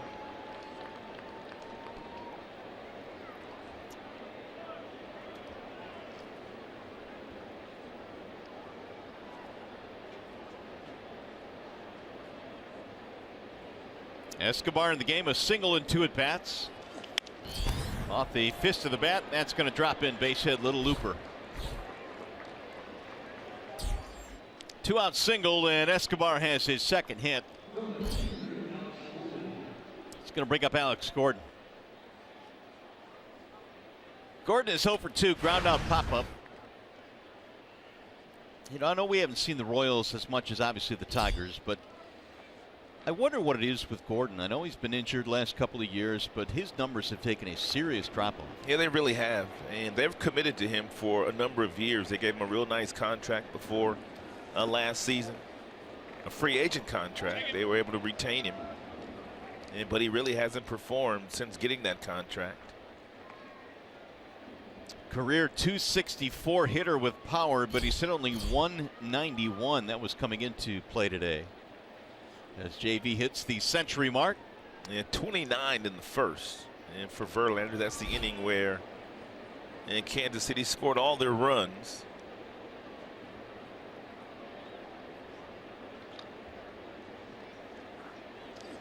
Ooh, good pitch there. Good breaking ball. 79. His curveball's gone anywhere from 79 to 83 miles an hour here tonight. That's a beautiful breaking ball. Real nice quiet glove as well by James McCann.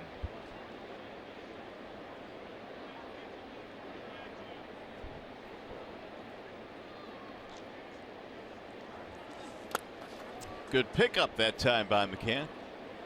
2-1. Escobar used to be a guy that would run quite a bit, but Esky not running all that much this year. Only 1 steal this year. Well, I take it back, 2 steals for Escobar, but only 4 attempts. Chopping up with Miggy pretty good though, isn't he? Everybody does. Or so it seems. Swing and a miss. It's almost like the players, they can't wait to get to first base so they could talk to Miguel Cabrera.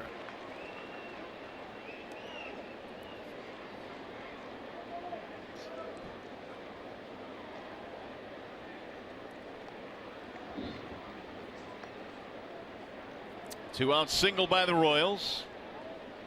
2-2 on Gordon. Merrifield on deck. Swing and a miss. He struck him out. Inning over. Tigers baseball tonight presented by Bell Tire.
Bottom of the 6th inning. You know, I still can't get over the play Mikey Montauk made there in center play. Robin Salvador Perez of a hit.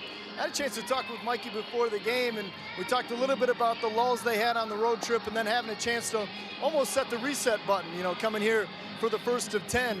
He said, listen, the season is not lost. I think we went through about a bad a stretch as we're going to have, but we're still within striking distance. Then I walked down a couple stalls, and there was James McCann. And James McCann said, listen, we understand how important this homestand is. I think people are going to be saying some different things about us here in the next week and a half or so. And obviously, you look at a team like the Kansas City Royals, what they were able to do to get this thing turned around, put them back into contention.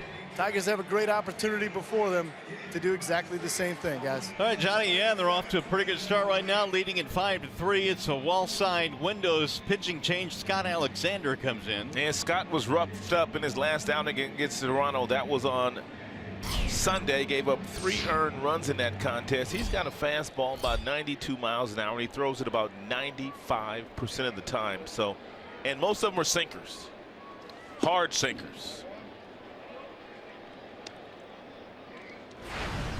McCann is 0 for 1, was hit by a pitch in his last at bat. Iglesias, then Kinsler. Royals piecing it together with the bullpen tonight after Strom was knocked out early. There's ball 2 on McCann. And a couple of 93-mile-per-hour sinkers at the bottom of the strike zone that James has been able to lay off of. Tigers know the scouting report on Alexander.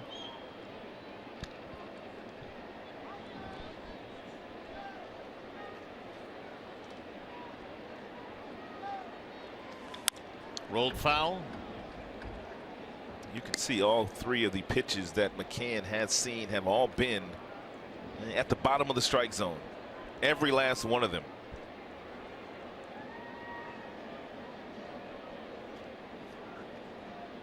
Alexander attended Pepperdine.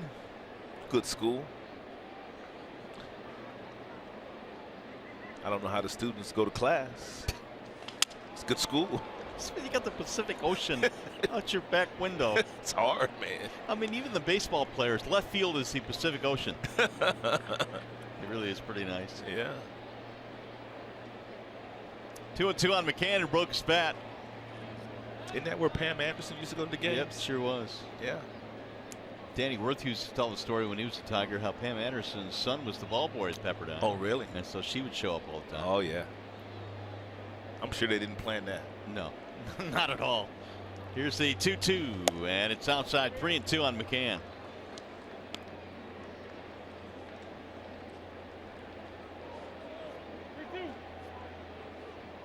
Mac back in there tonight behind the plate with the lefty Strom starting it. Tough for James to get it going. And splitting time this year with Avila. It's hard to get that stroke going when you're playing once, twice a week. James had 5 home runs in the month of April. Got off to a good start in terms of his power. It was 3 out of 10 on the last road trip for the Tigers. Had the season slowed down just a little bit when he was hit by that pitch in Houston. And he cut his hand, went on the disabled list for 10 days. Fouled away. As he continues to battle Anderson. Tigers have 3 here against the Royals, and then Cleveland comes to town. That's a 4-game series with a doubleheader on Saturday against Cleveland. Yeah, day-nighter. So that, I mean, it's going to be interesting, as McCann said. It'll be interesting to see how this Tigers team lands following the end of this homestand. They would then have San Francisco coming in early next week, and they have really struggled. Shattered bat and rolled into left. Base hit. Leadoff single for McCann. I don't know what Brad is thinking here, but they do have a 2-run lead, and we told you that Alexander's the guy on the mound, throws lots of ground balls. He's got that power sinker, and we might see a runner in motion. That would be McCann, and they would force Iglesias into swinging the bat. Tigers have gotten the leadoff man on in 4 of the 6 innings tonight. Iglesias had a single to lead off the 3rd. He was also robbed of a hit by Whitten Merrifield his last time up. Showing bunt, jabbed at it. 0-1.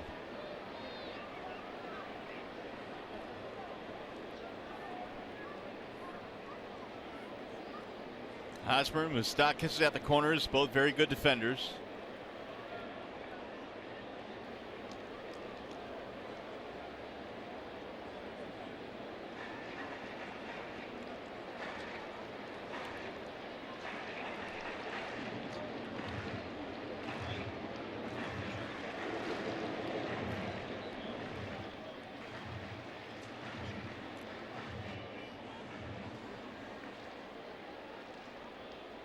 Iglesias had only 3 hits on the trip, but a couple of really good bats here tonight. The 0-1. No sign of bunt there. Hits it to 3rd. Moustakas to second, 1 relay. Not in time. Oh, they called him out. Oh, they're going to look at this. Iggy called out at first base. It looked like Iggy was past the bag when the ball got into Hosmer's glove, and they are going to check it. Not even close. Oh, my goodness.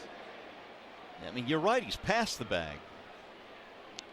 How did Nick Lentz miss that?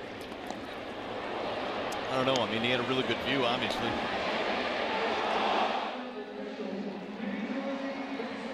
Clearly safe. This will be overturned. Well, we saw a replay overturned. I believe it was in Boston that took about 10 seconds. This should take less.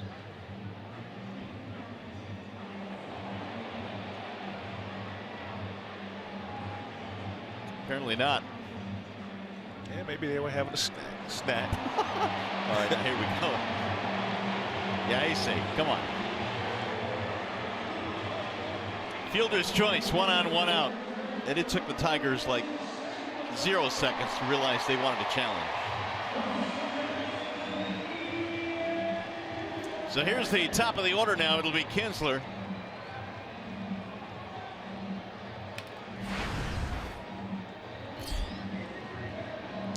Big RBI single with 2 outs in the 4th inning for Ian. That extended the Tigers' lead to 5-3.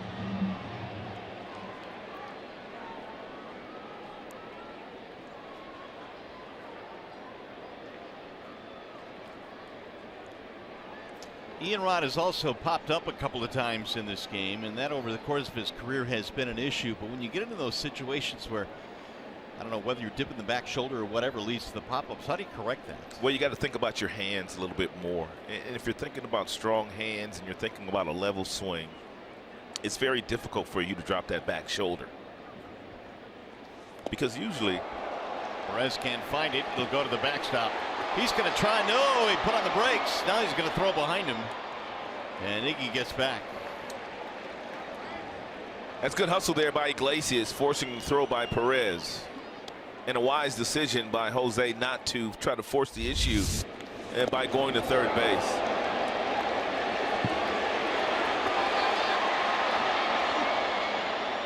And just to finish that thought on guys, when you're dropping that back shoulder, you just kind of concentrate on, during the course of batting practice, kind of hitting some line drives and some ground balls, and that'll get your swing on a leveler plane and prevent you from dropping that back shoulder and popping up.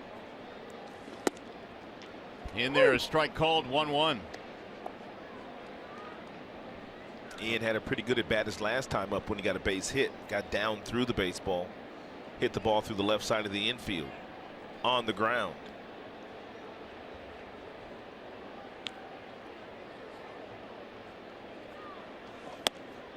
Strike 2 called on Kinsler, who thought it might have been a little outside and or high. His 20th RBI back in the 4th. 3 homers on the road trip.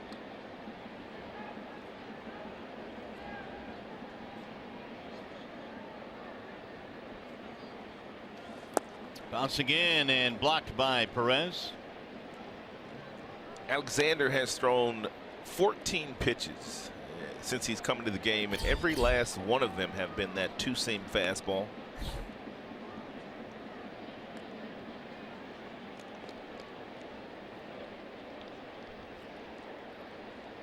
Tigers trying to take advantage of the wild pitch. The 2-2 swing and a miss. He struck him out. Well, just like we promised you earlier in the game, it's Miller time, and it is brought to you by Miller Lite. Back in the 5th inning, Salvador Perez stepped up against Justin Verlander. He hit a ball to straightaway center field that Mikey Mutt took off for and made a spectacular catch running into the wall. I mean, he had to run at least 60 yards to make this play. And it's nice to have that kind of space out in Comerica Park to run it down. You know, he caught that thing right in the heel and banged into the wall. It's amazing he held on. Right. It was great concentration. A ball like that usually pops out of the glove, especially after the contact with the wall. Right, right. Especially if you don't catch it in the webbing. But he held on. Not to mention a couple of hits and a run scored in this game. Trying to drive in a 2-out run.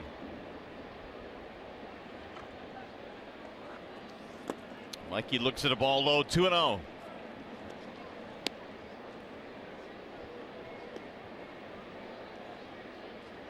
Alexander came on, gave up a single, fielder's choice, wild pitch. And now with 2 outs, Matuk. Mikey earlier in the month of June had a 9-game hitting streak. That's why he's over 300 for the month. Line drive, center field, sinking, and a sliding play out there by Lorenzo Cain. You knew he would make up for the error that he made last half inning. That would be Lorenzo Cain in center field. Pretty good play here. Taking a hit and an RBI away.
As we go to the 7th, and some youngsters from the Police Athletic League taking in the ball game tonight. We welcome them.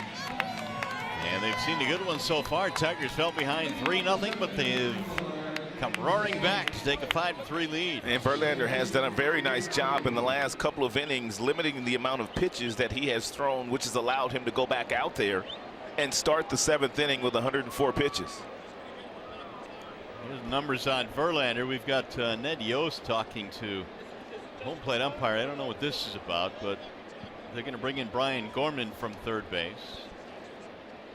And Gorman is the crew chief. So Ned Yost taking exception to something.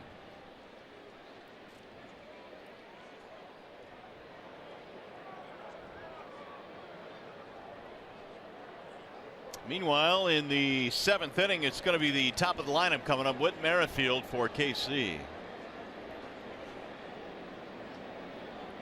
And very important for Verlander to keep Merrifield off the base paths here, and to make sure the guys that have been having the best years are coming up, that they don't hit with runners in scoring position. And Tigers do have some activity in their bullpen as well. Verlander's been sporting a pretty good breaking ball today, and he gets out in front 0-1 in Merrifield. And I told you earlier that he really hasn't had his changeup all year. One of the reasons why he's throwing so many breaking balls.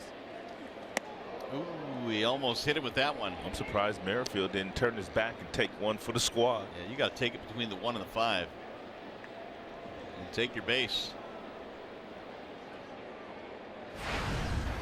Merrifield had a double to start the ball game off and then scored. Part of the 3-run first, but the Royals have done nothing since. Chase there, 1-2.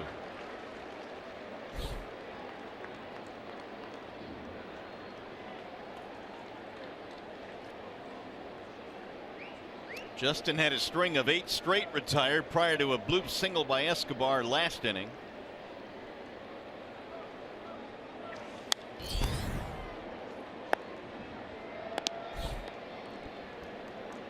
Five runs, 8 Tigers hits, 3 runs, 8 hits for the Royals. Jorge Bonifacio waiting on deck.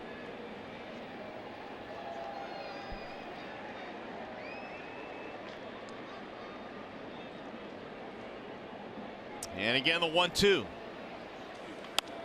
Little chopper to the shortstop. Iglesias to his right. Merrifield is out by a step. Let's take a look at our Bell Tire pitch by pitch. This happened back in the second inning. That's after Bonifacio singled his first time up. It's an 8-pitch at bat. Lots of fastballs upstairs. 94, 95. Threw in a little wrinkle right here with a breaking ball. Went right back upstairs with the heater. He tried to finish him off with a fastball. He did not and was not able to. Finally, 87 downstairs with a breaking ball to finish him off.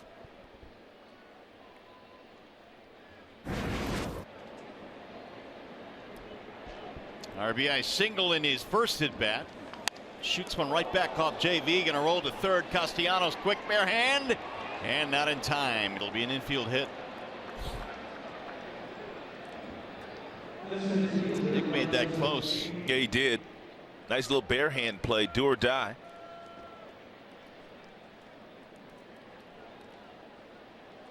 And the infielders, they practice this play on a daily basis.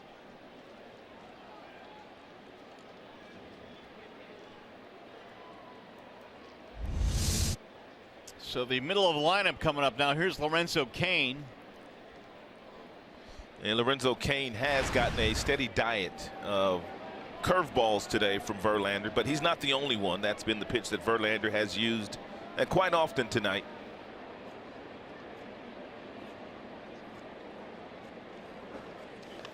Chopper to the shortstop, should be 2. Iggy, Kinsler, and a double play. Thank you very much. 6-4-3, and coming up the Consumers Energy 7th inning stretch.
First 5 runners on base and scored 3 runs in the very first inning against Justin Verlander. But here come the Tigers, and they put their big boy pants on. First, it was J.D. Martinez. He homered in the second inning.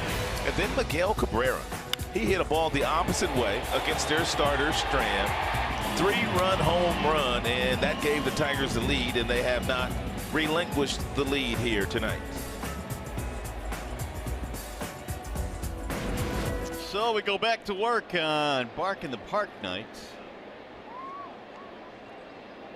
It's getting past bedtime apparently. Yeah, they look like they're a little sleepy. Here is Justin Upton leading it off.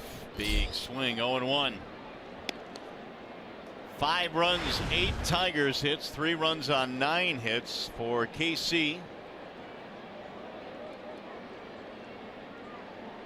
Upton is 0 for 3 in this game.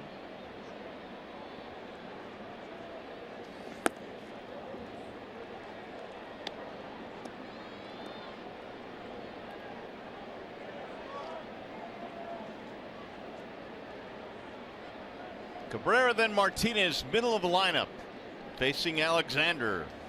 Big swing there, 1-2. And one of the few off-speed pitches that Alexander has thrown since entering the game. He throws 95% sinkers.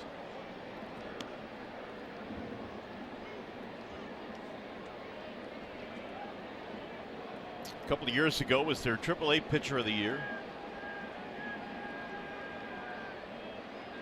Here's the 1-2.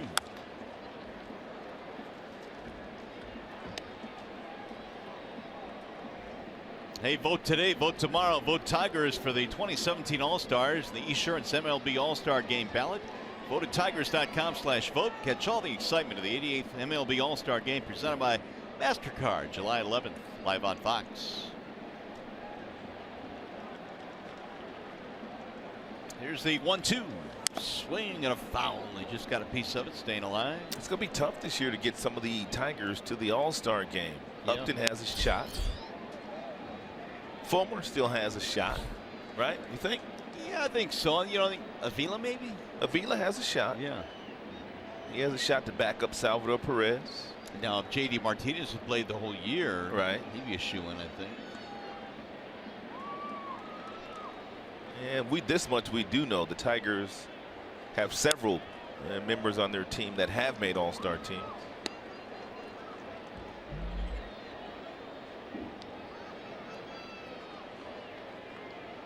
All-Star game in Miami, man, that's not going to be too big of a party, is it? Well, they might not be concentrating on baseball. No. I think you're right. And again, the 1-2. Low and away. 2 balls and 2 strikes.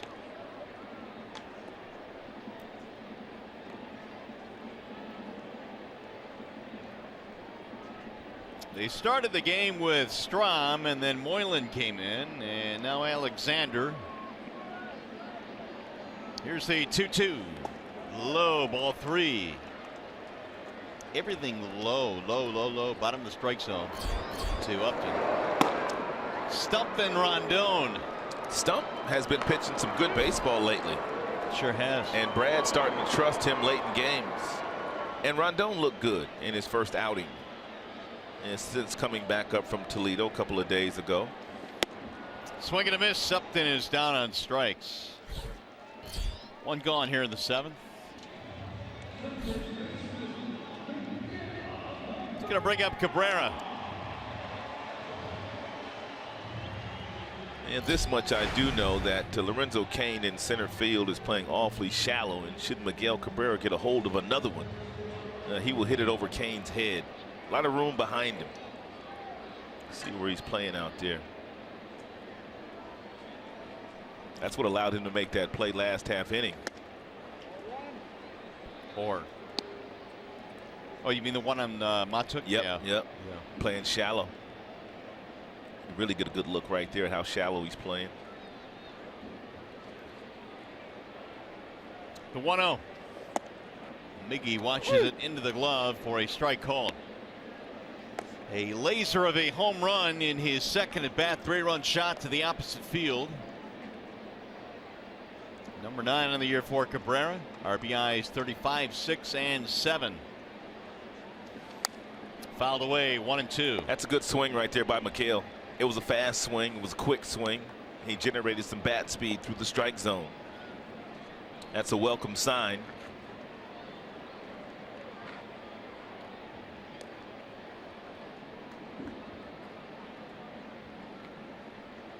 Here's the 1-2.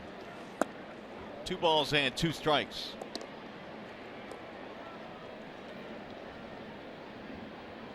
Martinez will be next. Tigers up by 2. We're in the 7th.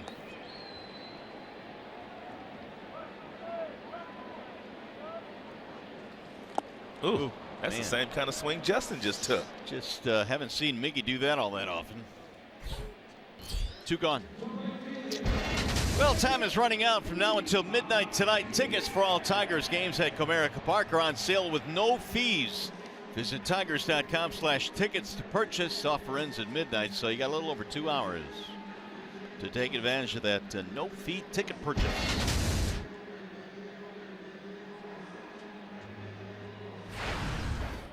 Now J.D. Martinez, who hit a long, and I mean long, home run back in the 2nd. off of Strom, their starter. His 13th of the year. And something's got to give here. Alexander loves to work at the bottom of the strike zone, and we showed you earlier on that home run swing by J.D. Martinez. He likes to uppercut the baseball, so balls that are down, and he can get them up in the air.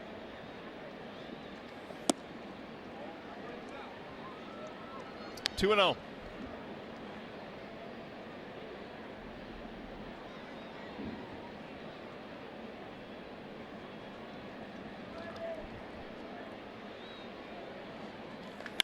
Drill to the gap. That ball is going to get down and go all the way to the wall. A bullet out there to left center field. Martinez hits the bag. He's going to try for 3. And he's going to make it. It's a triple for J.D. Martinez.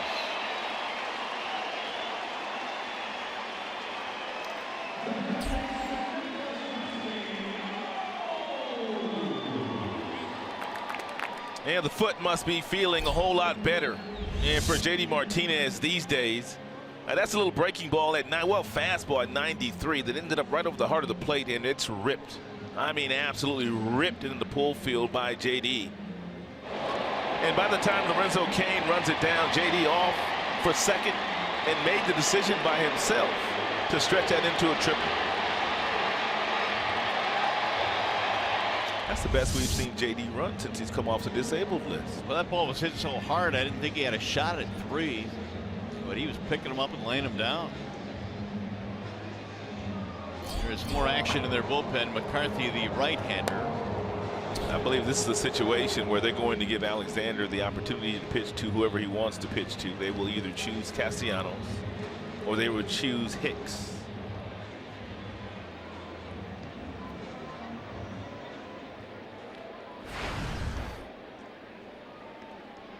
Nicholas in the ball game tonight is single in 3 at-bats.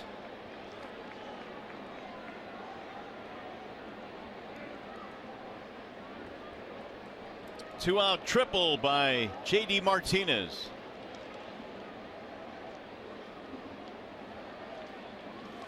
Ground ball to short. Escobar will throw him out, and that will end the threat. No runs, 2-out triple. Tigers baseball presented by Bell Tire.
Brought to you by Comerica Bank, a part of Detroit and the community since 1849.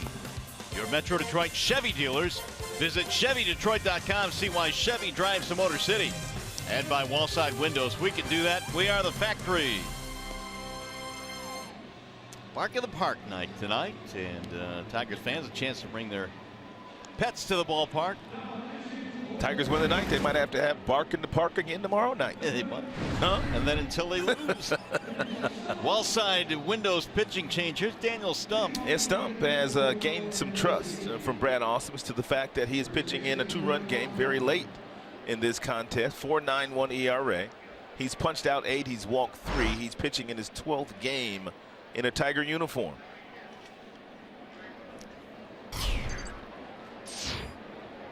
Last 5 games for Daniel.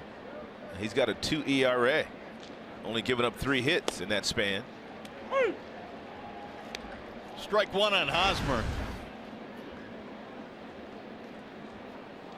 Single walk fly out for Hosmer. 5-3. Tigers have the lead. Ball fouled back out of play. And for the most part, left-handers don't bother Hosmer all that much. And we told you earlier, you were with us, that he likes to hit the ball the other way. And this is probably one of those situations where he might try to do that.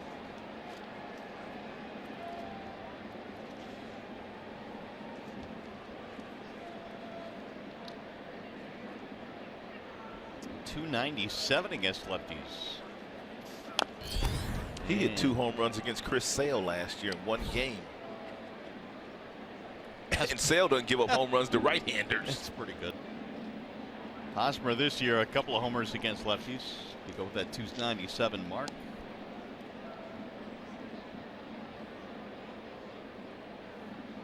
Hosmer was the starting first baseman for the United States team that won the World Baseball Classic. Little chopper back up the middle. Kinsler can't make the play. It's into center field. Hosmer is aboard. That'll be a base hit. Here is the upcoming matchup presented by Wallside Windows. Tomorrow, game 2 in this 3-game series. It's going to be Ian Kennedy and Daniel Norris. And Daniel Norris starting to make some strides, starting to pitch a whole lot better. He has 74 strikeouts. He's walked 34. The sky's the limit for Daniel Norris. Not only that, but we'll have a Wallside Windows pitching change. Daniel Stump will depart the scene. And the Tigers go back to the pen. We'll be back.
Brought to you by T-Mobile. Adeiny Echeverria traded to the Rays yesterday from Miami. Currently on the DL with an oblique strain, but it looks like K-Rod has landed, Rod. Yeah, he has landed. Landed in Washington, D.C., signed to a minor league deal.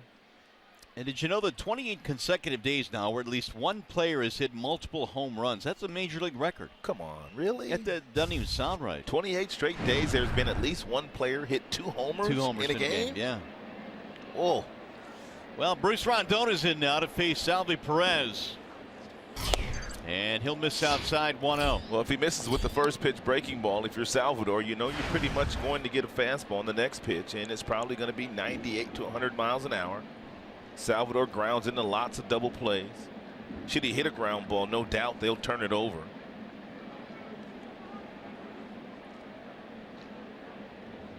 Here's the 1-0. Ooh, way high. 2-0 the count. hit into 10 of those, that would be twin killings. Verlander got Kane to bounce into one back in the 7th. That was a nice pitch to Kane. He threw him a fastball after giving him a lot of breaking balls all day long. High fly ball down the left field line, foul ground. Nick, will he have room? Out of play. I thought Verlander settled in nicely after the 29 pitch first inning. He threw 18 in the second, 18 more in the third. And it did not look like Justin was going to complete 7 innings here today, but he kept his pitch count in check. He made some outstanding quality pitches the remainder of the way, and he gave the Tigers 7 innings here tonight. Did a really nice job. You mentioned that double play. Ball hit somebody in the face over there or something. Must have hurt. Hit somebody, yeah.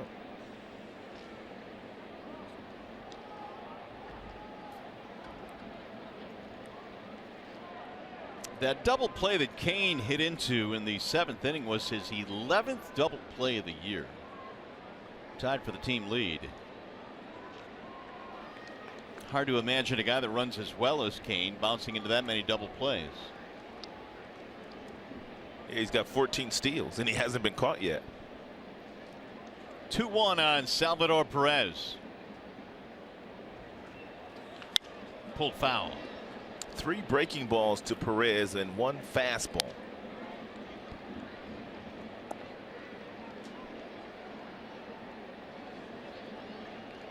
Perez leading the way in the All-Star voting behind the dish. He has started 4 straight.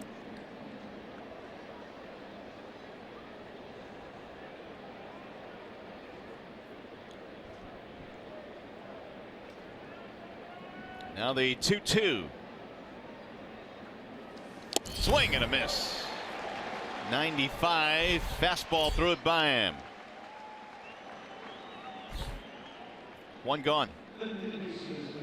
And mostly breaking balls to Salvador Perez, and then he comes back with a 94-mile-per-hour fastball, actually 95, and 4-seam right over the top, right by Perez.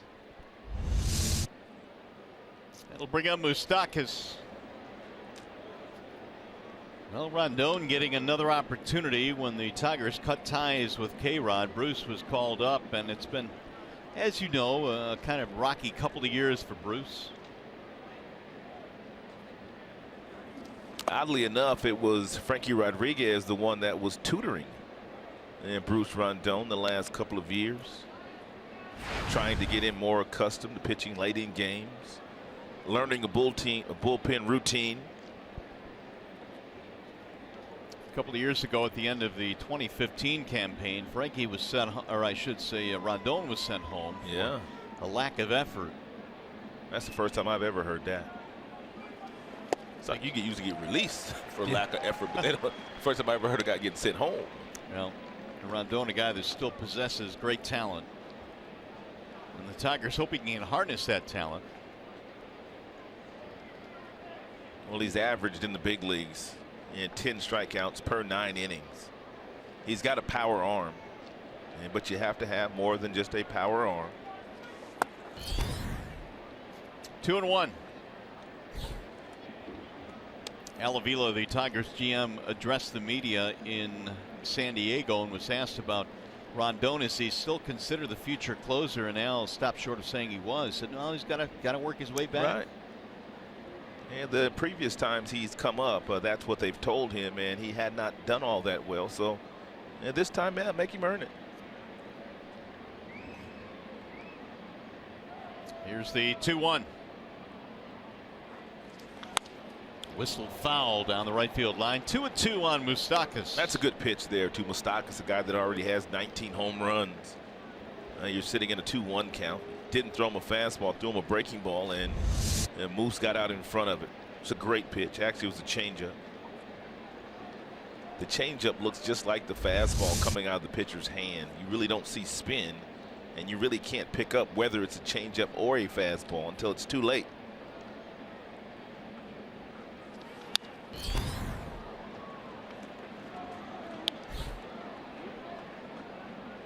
Oh for 3 so far tonight for the Royals third baseman.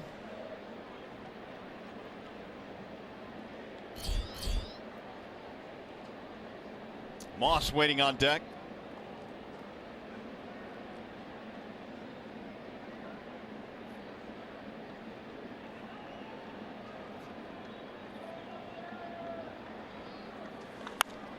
Driven foul down the right field line. He was out in front. Into the upper deck. She got it.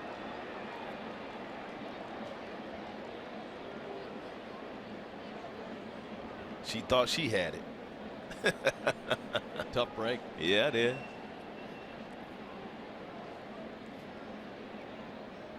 I had it.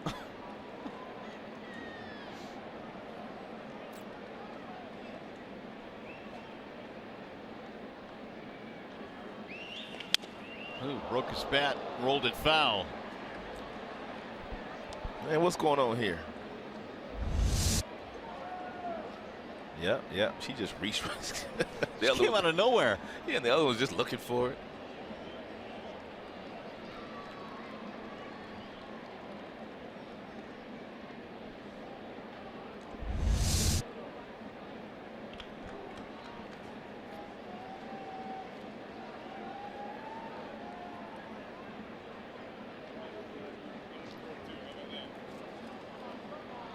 Well, Moustakas wants a new bat. They gave him a new one. Now he wants another one. You're on television. It's amazing how quick those phones go off, isn't it? She stole that ball from that girl. They're going to tell her that. Yeah, exactly. They're dogging you. Literally tonight.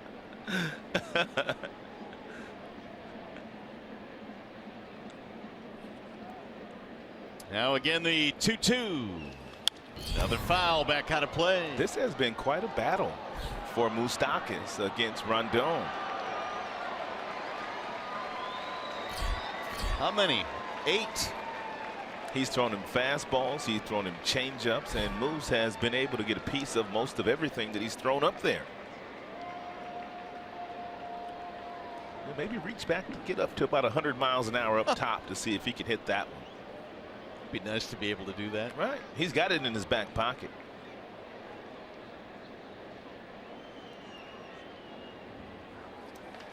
Slice toward left center field, and it's going to drop. Base hit. Boy, what an at bat there by Moustakas. He loops a single to the left center, and now the Royals have 2 on.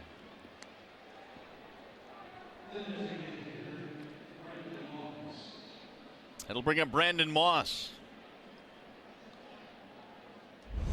Here's a look at every single pitch that Rondon threw to Moustakas in that 9-pitch battle.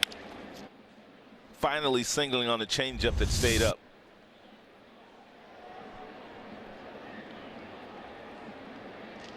That is 11 hits for the Royals now. Tying runs on here with 1 out. We're in the 8th. Brandon Moss is 0 for 3.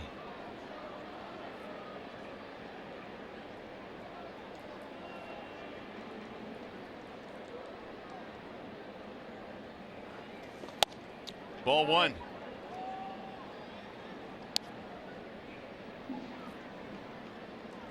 Stump came on here in the 8th, gave up the single to Hosmer, and then Rondon struck out Perez. And Moustakas has just singled.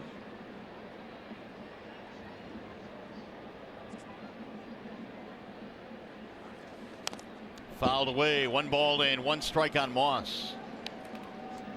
Tigers have their closers starting to heat up now. That would be Wilson of the Justin variety. Rondon operating against the bottom of the lineup here in the 8th.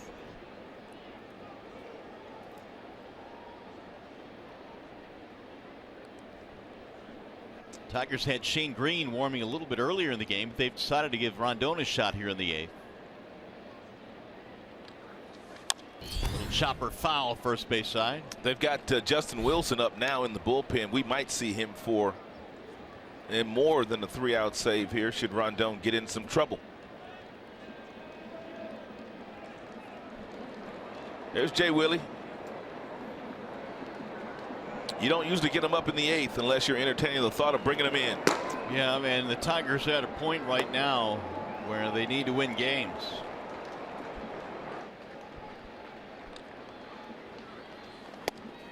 Got him, strike 3. It looked like it stayed high. Boy, he got a call there, and Moss doesn't like it. A little deception in the delivery that time for Rondon. He had the little bit of a hesitation and Anibal Sanchez, he turned the back, then he came back and threw a ball up at the top of the strike zone. And a nice job of pulling that ball down enough for Dan Bellino to give the call to Rondon by James McCann. I mean, that's a backup slider if I've ever seen a backup slider. Ball was above the letters. Fortunately for Rondon, he got the call. There are 2 gone now. He hasn't thrown many good sliders here in the 8th inning. The fastball 97, 98, but his breaking ball really hasn't been a good breaking ball in the inning. Better one. 0-1 on Escobar.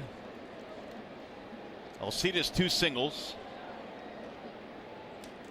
And that has extended his hitting streak to 8 consecutive ball games now for the Royals. Hosmer and Moustakas, your base runners, representing the tying runs.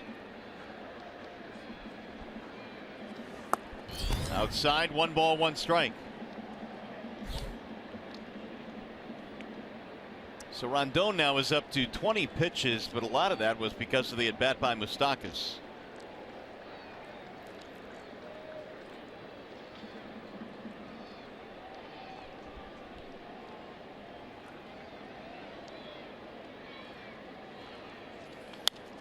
Fouled away, now 1-2, 1 strike away from shutting down this threat.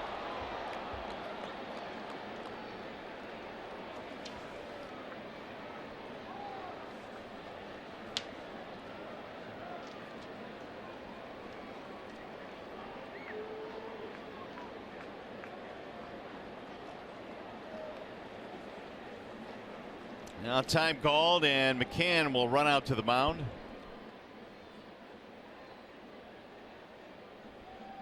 .28 games this year. Bruce had a .303 ERA down at AAA. Also averaging better than a strikeout per inning while down in Toledo.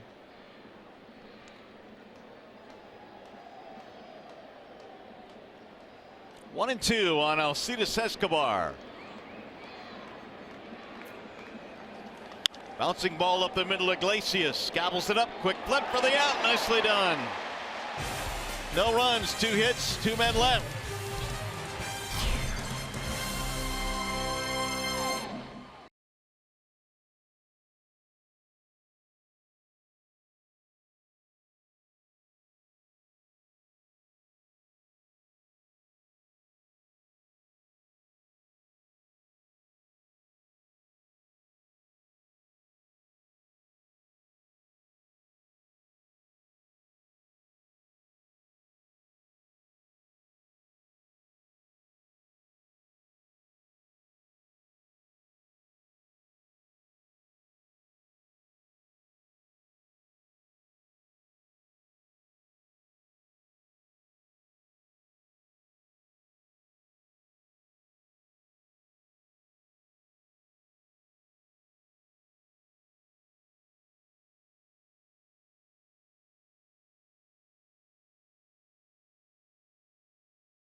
Two, 5-3, and here's your game summary.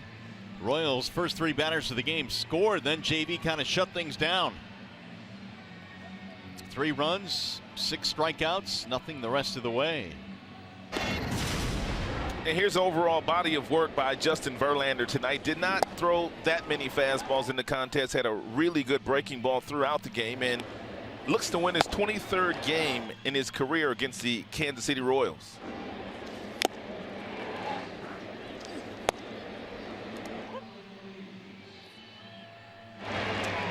as we said earlier, Rod, get as much as he can early on against aces, and JV is able to settle in. Bark of the Park night tonight, and it's winding down here for our four-legged friends.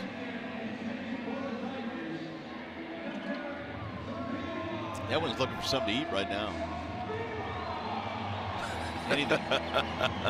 Popcorn, hot dog, doesn't matter. He's gonna bring me to the ballpark and not feed me. Neftali Feliz, the former Tiger, will check in now for KC. He was just signed a couple of days ago. He was pitching in Milwaukee. He had a few saves in Milwaukee, 8 of 9, I believe, in the save department. But the ERA is rather high. Gave up a lot of runs, lots of home runs, like everybody else in baseball these days. But he's still got a power arm, 95 to 97 miles an hour. Alex Avila will pinch hit for John Hicks. Avila 5 for 8 this year as a pinch hitter. With a couple of RBIs. Avila having an outstanding year and batting .325 with lots of damage. And 10 homers. He's driven in 27.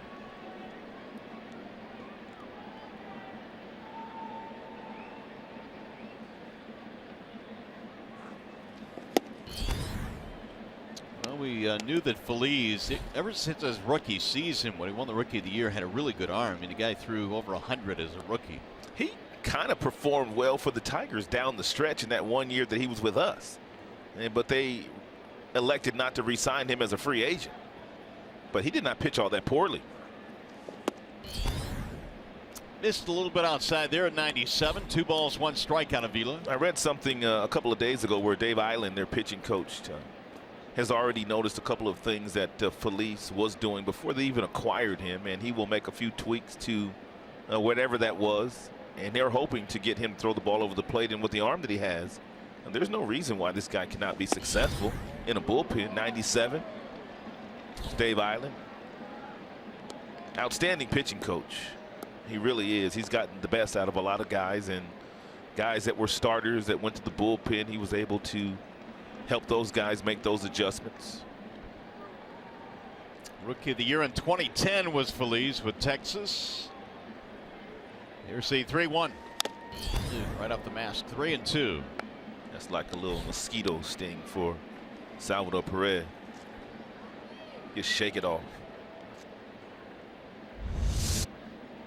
Then watch the umpire tap him on the shoulder and say, "I'm okay. I'm okay."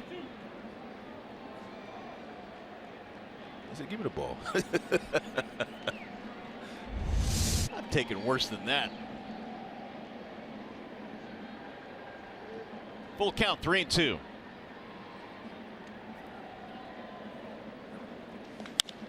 In the air, left field, and hit well. To the track, to the wall, and caught. He nearly did it again. Gordon went back to the wall to haul it in. It looked good from the get-go off the bat, but it died. I like the choice to give Alex Avila that bat here in the bottom half of the 8th inning. Get him ready for tomorrow night's game. More than likely, he will start against the right-hander, Ian Kennedy.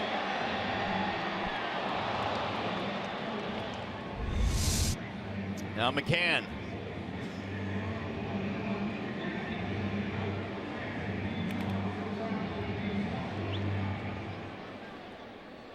On base twice in this game, hit by a pitch and a single for McCann.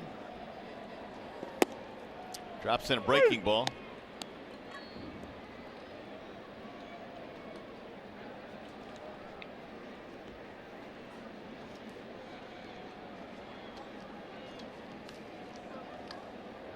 Here's the 0-1.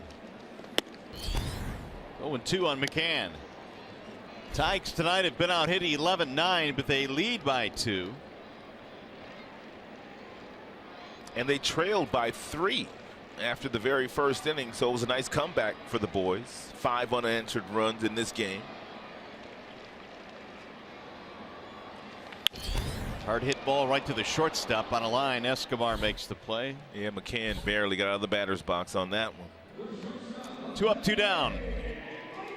That'll bring up Iglesias.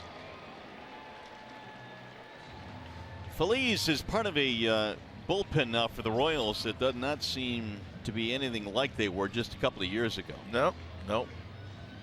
Wade Davis no longer there. Greg Holland no longer there. Hochever. Herrera's still there. Yeah, he is. With his upper 90s fastball.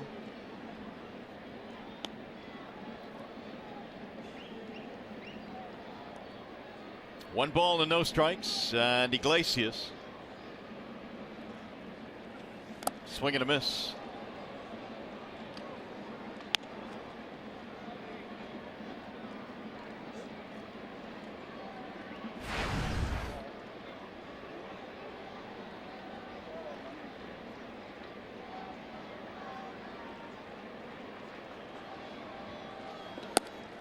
That time wouldn't chase. Used to be the Royals thought that, you know, get 5 or 6 out of your starter and turning things over to the bullpen for the 7th, 8th, 9th, or even sometimes the 6th, 7th, 8th, 9th. Yeah, that was their recipe for success for about 4 years. Popped up. Let's see if there's room. There is. Hosmer hauls it in, and Phillies has a 1-2-3 inning. We go to the 9th.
Two of the big stories tonight, but this Bruce Rondon placement in this game is most intriguing, I think. It really is, and I love the fact that he showed up. Listen, guys, he looks good. Good firm fastball, pounded the strike zone. We're going to dive more into it on the post-game show, so they're going to have to stick around. And you'll find out from Simo what changes Justin Verlander made from the first inning on. It turned out to be a very nice start for the Tigers ace. Mario, Rod? All right, guys, we'll see if the Tigers can finish it off now. Romine will come in to tighten things up defensively at third, and here's the closer. Justin Wilson will check in. And Jay Willie's got a power arm. Fastball goes anywhere from 95 to 98, and that's his pitch of choice on most nights. He's converted 6 saves. He's only blown 1. The ERA sits at 2.86. 41 strikeouts as well already this year for Justin Wilson in just 30 games. Number 9 hitter Gordon will lead things off. Lefty-lefty matchup here, and Gordon looks at a strike to get things rolling here in the 9th. Then Merrifield, then Bonifacio. If anybody gets on, Lorenzo Cain will bat.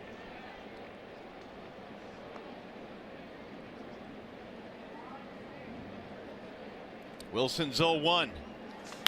Right back off of Wilson. Going to roll to third base. Romine, quick throw.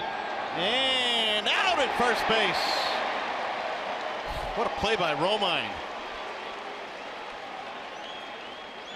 Mickey held on to the bag too, but Ned Yost wants to look at it. And they waved it off. What a play here by Romine. He grabs this ball, do-or-die fashion. He bare hands it, and he gets the out at first base. I mean, that's outstanding. He just entered the game as a defensive replacement.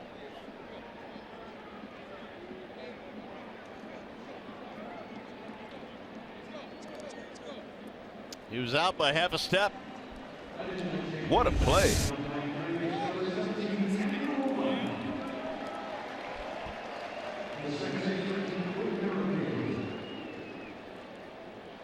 So that keeps the leadoff man off the bases. That was huge.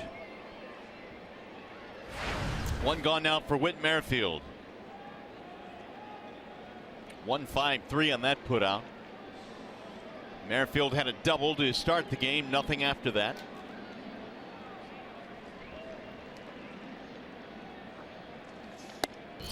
Strike one.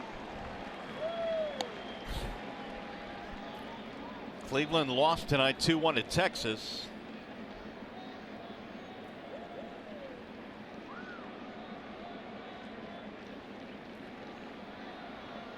Now the 0-1. He showed bunt. Strike called. 0-2 on Merrifield. Never understood why guys square the bunt and then take the pitch and it's a strike. Now you're sitting in the count of 0-2.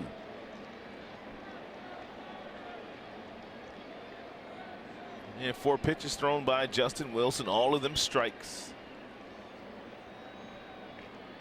It's just what you want your closer to do.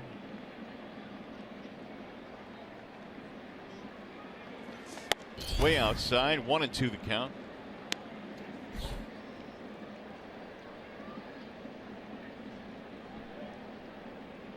Bonifacio will be next.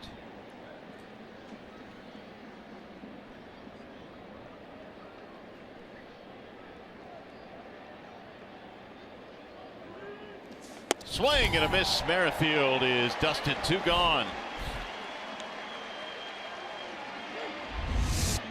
And Jay Willie reaches back with that 4-seam fastball straight over the top. At 97 miles an hour right by Whit Merrifield. Wilson came on in the 9th inning Sunday. He got a 1-2-3 ninth against the Padres to close it down.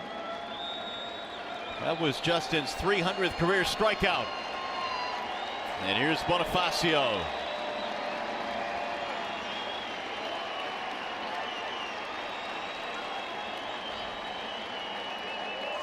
Ball 1.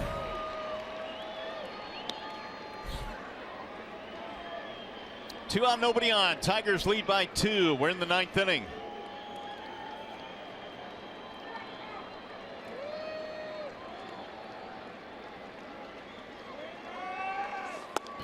In there, a strike called. 1-1.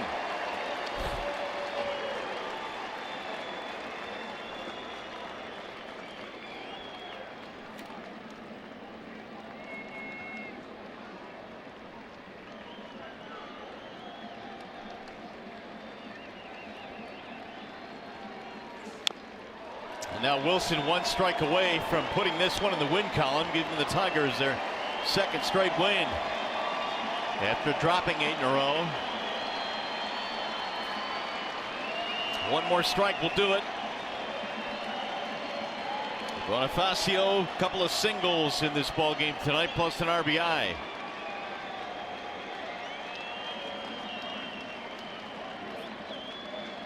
Here's the 1-2.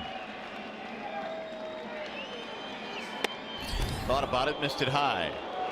It's a nice job by Bonifacio laying off that fastball upstairs. Justin Wilson gets lots of swings and misses on that high-octane fastball above the letters.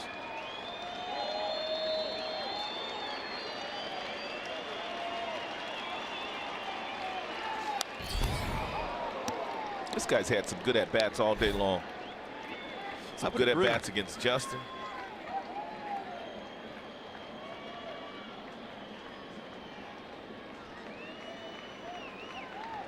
Kane waiting on deck if Bonifacio can reach.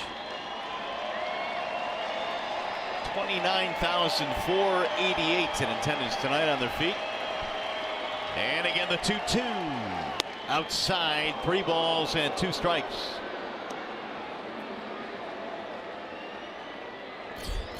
There's Kane.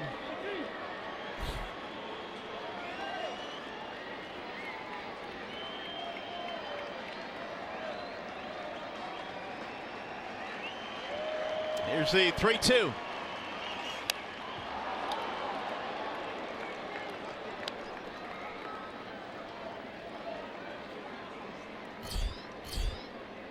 This has turned into a 7-pitch at bat. Tigers have gone with Stump, Rondon, and now Wilson.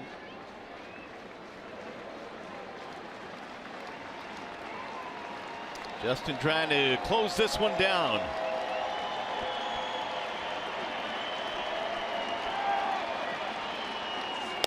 Got him, strike 3, and the Tigers win.